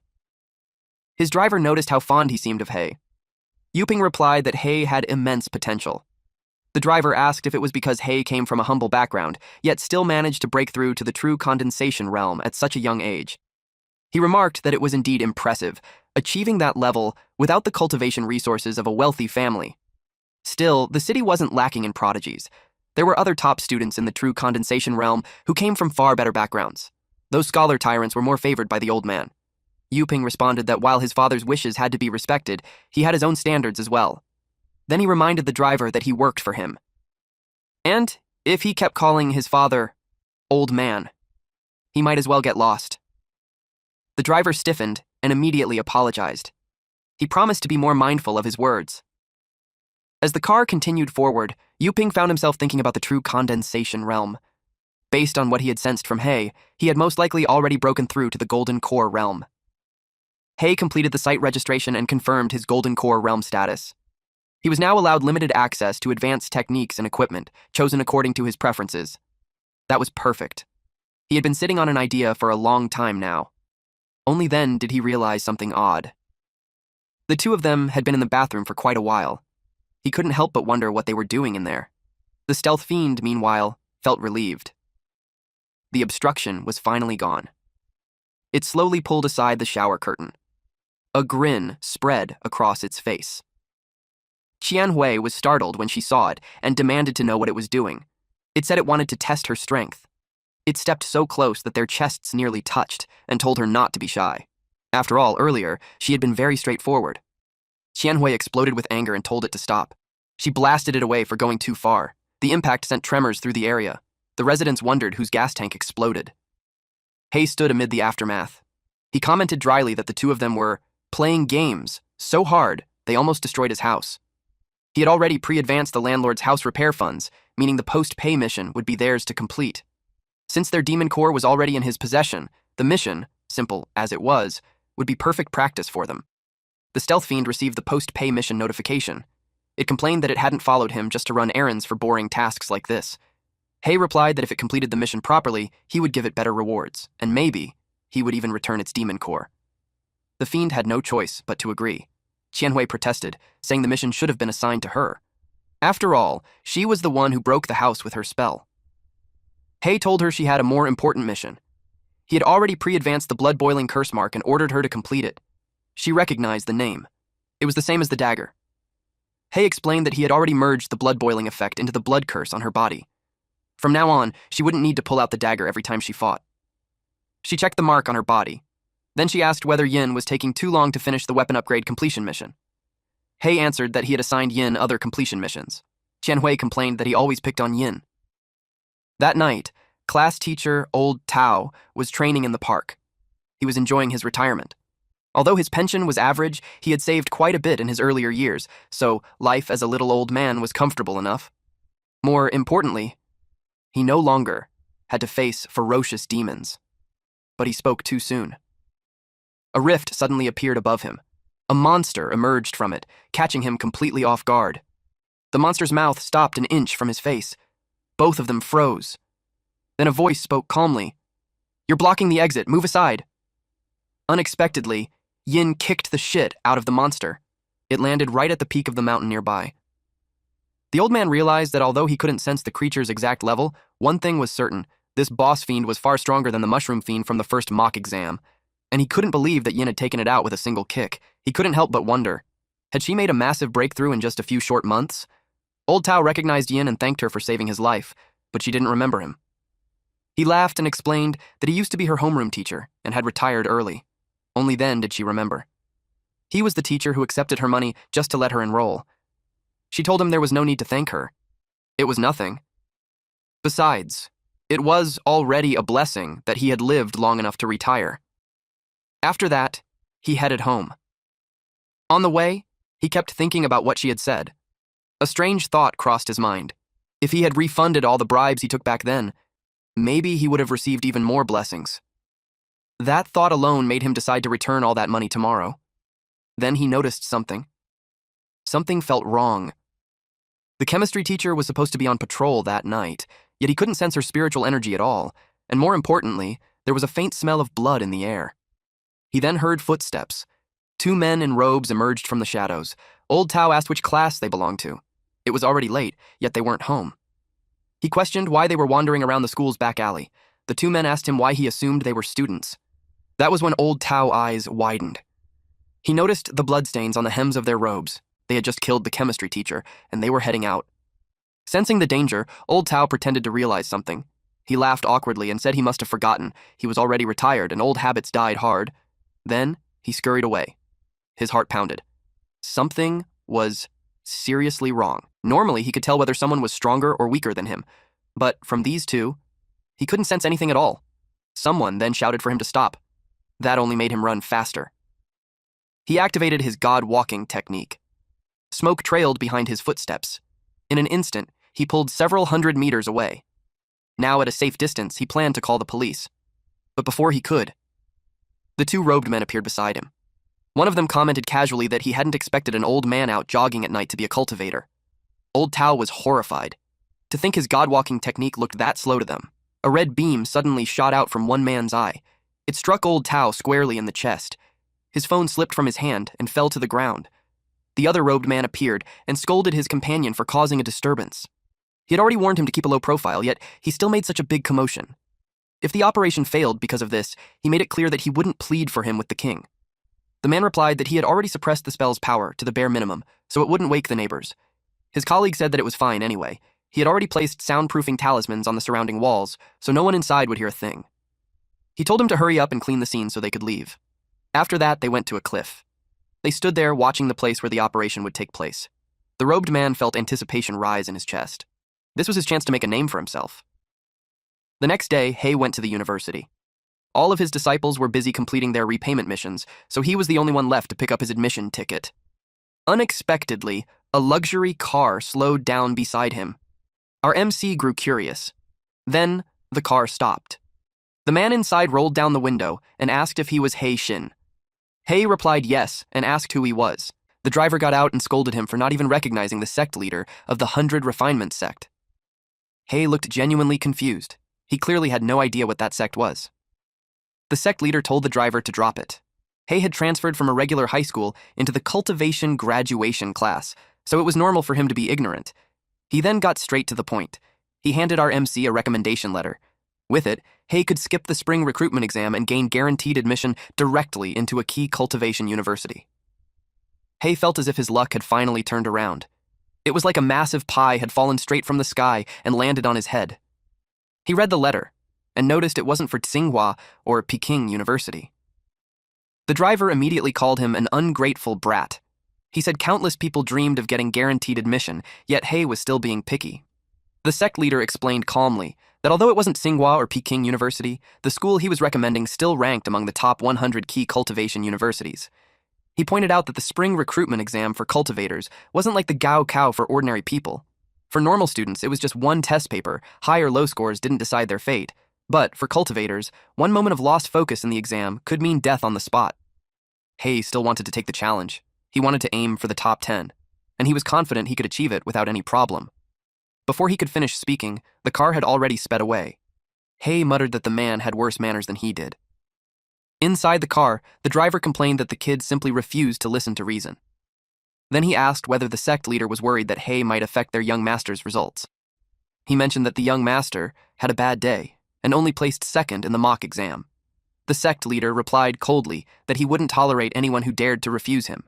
He then instructed the driver, "Make sure Hei never makes it onto that exam field alive." Back at home, Yin, Qianhui, and Hei gathered on the sofa. Our MC told them that there was only 1 week left until the spring recruitment exam, so they needed to hurry and strengthen themselves. If there were any techniques they wanted to practice, or any new mental methods they had realized but couldn't break through, he told them to write everything down. He would help them advance as much as he could within his limits. The two vanished immediately. When they returned, they dumped a thick stack of papers in front of him, everything they wanted to learn. It was a lot, but it also made him realize how diligent and eager they were. He then let out a small laugh. Then, another hand holding papers appeared in midair. The stealth fiend revealed itself. It declared that even though it was a monster, it was just as diligent and eager to learn, and it handed over its own study list. Qianhui noticed its chest bouncing. Both she and Yin were instantly annoyed. They knew it was deliberately using that to distract their master. Yin silently resolved to find a chance to deal with it in the future. As the days passed, everyone focused on advancing their cultivation. Meanwhile, at the cliff, the robed men planted talismans deep into the rock layer. They also cast spells to shield the area from spiritual detection. The talismans were invisible to the naked eye. They worked carefully, making sure not to miss a single detail. One of them suddenly recalled that the location of the spring recruitment exam had just been announced. He asked his companion how he was so certain this would be the exam site a week later. The man replied calmly, "Humans were never truly united." Since the talismans were finished, the robed man wanted to take some time off. His colleague asked why. He replied that he had accepted a job from a sect on the dark web to kill someone. He was immediately scolded for taking jobs that involved cultivators. Meanwhile, Hei reviewed the criteria to complete the infernal aspect. First, he needed to apply for eligibility to recruit demon disciples. Second, he had to obtain an infernal aspect demon core. Third, he had to complete cultivation of the infernal aspect technique. After advancing a large number of techniques, he distributed them to the appropriate disciples as their completion tasks. Only Yin's infernal aspect completion remained, and since several steps in the middle required procedures at the cultivator's mansion, he decided to handle it himself. Once the completion task was finished, Yin would gain legitimacy to act openly in the human realm. He checked the notification. The demon core required for infernal aspect completion had to be obtained from a golden core stage great demon most skilled in disguise, the burning antelope. Hei found this strange. Normally, such completion tasks took place inside secret ruins, but the suggested location was in the middle of the desolate wilderness. He then noticed a robed man standing above the cliff. The man confirmed Hay's identity. He compared it with a bounty poster. The robed man declared that someone had placed a bounty on Hay's life, and that Hay shouldn't blame him for what was about to happen next. Our MC, not even the slightest bit concerned, asked who he was. The man acted strange, mysterious, and Hay couldn't sense any presence from him at all. Suddenly, the man vanished and reappeared behind Hay. He mocked Hay, saying his reactions were even slower than the old man who had been out for a night run. A ray shot toward Hay. The ground was scraped clean by the blast, but when the man looked again, no one was there. Hay was now holding his head. The robed man was shocked and confused. Hay commented calmly that the man had started attacking without even explaining himself. He asked again who he was, and who had placed the bounty. The robed man flew into a rage. A violent surge of energy burst from his body, forcing Hay to step back in time. He was furious that Hay dared to look down on him. Smoke filled the area. Within it, the robed man prepared to attack again. In an instant, he closed the distance and kicked at Hay, but Hay dodged cleanly. The man twisted his leg mid-motion and kicked again. Hay ducked beneath the strike. The impact shattered the ground. The robed man sneered, mocking Hay for doing nothing but running away. He decided to end it with a wide-range technique that would leave no room to escape. Light escape. Cage of light. Hay was about to respond when a massive blinding ray erupted. It covered an enormous distance. Even the man's colleague saw the attack from afar. He frowned, wondering why his companion had already used his ultimate move. Just what kind of target required that much power? Eventually, the ray began to weaken, but it left a huge hole on the ground. Hay's presence completely vanished, so he assumed that the contract was complete. He expects to receive that bounty, a large box of top-grade stones. But when the smoke slowly cleared, he saw a shadow. Hay was standing just fine. He told the robed man that he just wanted to see if there was anything in his techniques worth advancing for himself. The move was quite interesting, but he wouldn't have been able to block it without opening a barrier. The robed man couldn't believe that Hay blocked it with a defensive barrier, and yet he couldn't sense the presence of a living person. Our MC revealed that it was because the one talking wasn't a living person. He unveiled a rock that looked like him in the poster. He had this derpy face. The robed man was surprised to see the substitute. He quickly ran away after realizing that he misjudged him. He planned to get the bounty next time, but to his surprise, a fist came out of thin air. Hay showed himself and punched him in the stomach. It was such a powerful punch that the impact made the ground explode.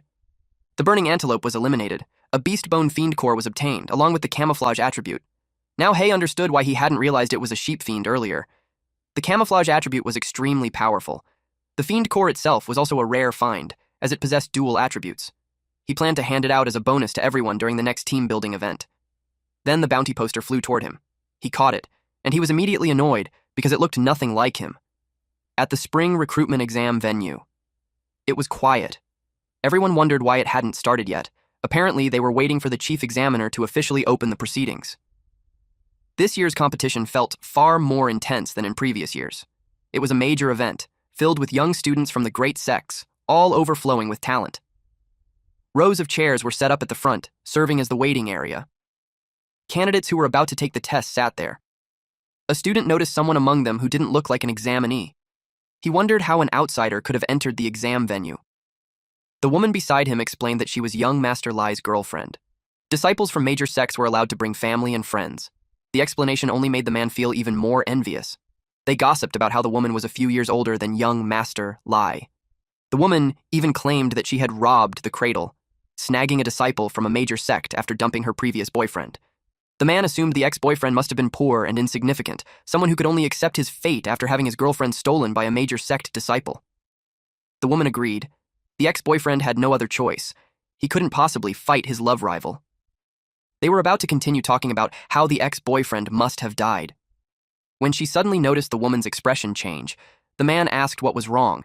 The woman said she could feel a killing intent. Immediately, the man turned to look behind him. Hay, Yin, and Qian Hui were all standing beside them. Our MC glared at the man. The man turned pale. He had no idea why Hay was looking at him with such murderous intent. Qian Hui reported to Hay that someone had called him short. Yin added that she had also heard someone saying he was lame. The stealth fiend mentioned as well that his ex-girlfriend had dumped him just to hook up with a disciple from a major sect. Hei remained silent. They then sat in the front seats. The man was drenched in sweat, which made the woman ask what was suddenly wrong with him. He replied that he had accidentally stepped on a massive landmine. The woman in front noticed someone sitting to her right. She looked and was surprised to see that it was Hei. She took off her sunglasses to confirm whether it was really that trash Hei. She wondered what right he had to sit in the waiting area. As far as she knew, his cultivation aptitude was practically zero. She briefly wondered if some miracle had happened, but she quickly dismissed the thought as impossible and assumed that he was just like her, someone clinging to a student from a major sect, trying to snag a front row seat to show off on social media. Lai Junhao asked if it was someone she knew. She replied that it wasn't. She brushed off the topic, saying she must have been mistaken and that there was no way she knew other students. Not long after, a man appeared at the edge of the cliff and demanded everyone remain silent as he began reading the exam rules. The old man explained that the spring recruitment would use a group duel format. The participant with the highest points in each group would advance to the elimination round, where they would fight one-on-one until a champion was decided. Voluntary surrender counted as a loss. If an examiner determined a participant could no longer continue, it would also count as a loss. Once a loss was declared, the participant was forbidden from continuing to attack their opponent. Qianhui asked if that was the Grandmaster. Hei thought it was, since the man looked transcendent and sage-like. Yin didn't care. The old man then turned around. He bowed and asked the Grandmaster if they could officially begin. A calm, regal man in blue robes sat on an ornate throne, with a man in a black suit sitting rigidly to his right and a topless warrior in red robes seated to his left. The Grandmaster was a young man, and he replied in affirmation. They declared the beginning of the exam. Hei saw on the board that they were both scheduled last in their respective groups. Group A, numbers 1 and 2, were called to step forward. A man in red pants faced off against a long, silver-haired man. The man in red pants was a disciple of the Tyrant Body Sect, Sun Ming. His opponent was an Earth Spirit Sect disciple, Shenantian. Ming challenged him, asking how long he planned to keep that nonchalant expression. He took his stance, and in a split second, he was already in front of him. Nantian was startled, but he managed to evade the powerful punch at the last moment. He immediately realized how fast Ming was, and how lethal his attacks could be. He used Earth Escape to retreat. The ground trembled violently. Then he followed up with a rapid stone rain. Massive rocks poured down toward Ming. Ming was agile, skillfully weaving through the barrage as he closed the distance without taking a hit. He boasted that, in terms of speed alone, he could compete with someone an entire major realm above him. Nantian jumped, as Ming slid in for a low kick. That was exactly his plan, to force him into the air. Nantian calmly stated that even if he had nowhere to dodge, there was also nowhere for Ming to kick off from. Ming was shocked when he heard that, and that was when he realized the entire ground beneath him had collapsed, forming a massive pit. Nantian had used the Earth Escape, dangerous terrain technique. There was no other outcome. Ming fell. Earth Spirit Sect disciple Shi Nantian was declared the winner. Alright, that's it for today's story. If you want the weekly chapter updates for this series, those will now be uploaded on my second channel, Manhwa Updater. So if you don't want to miss what happens next, make sure to check it out and join the update gang. Thanks for watching, stay cool, stay awesome, and I'll see you in the next one.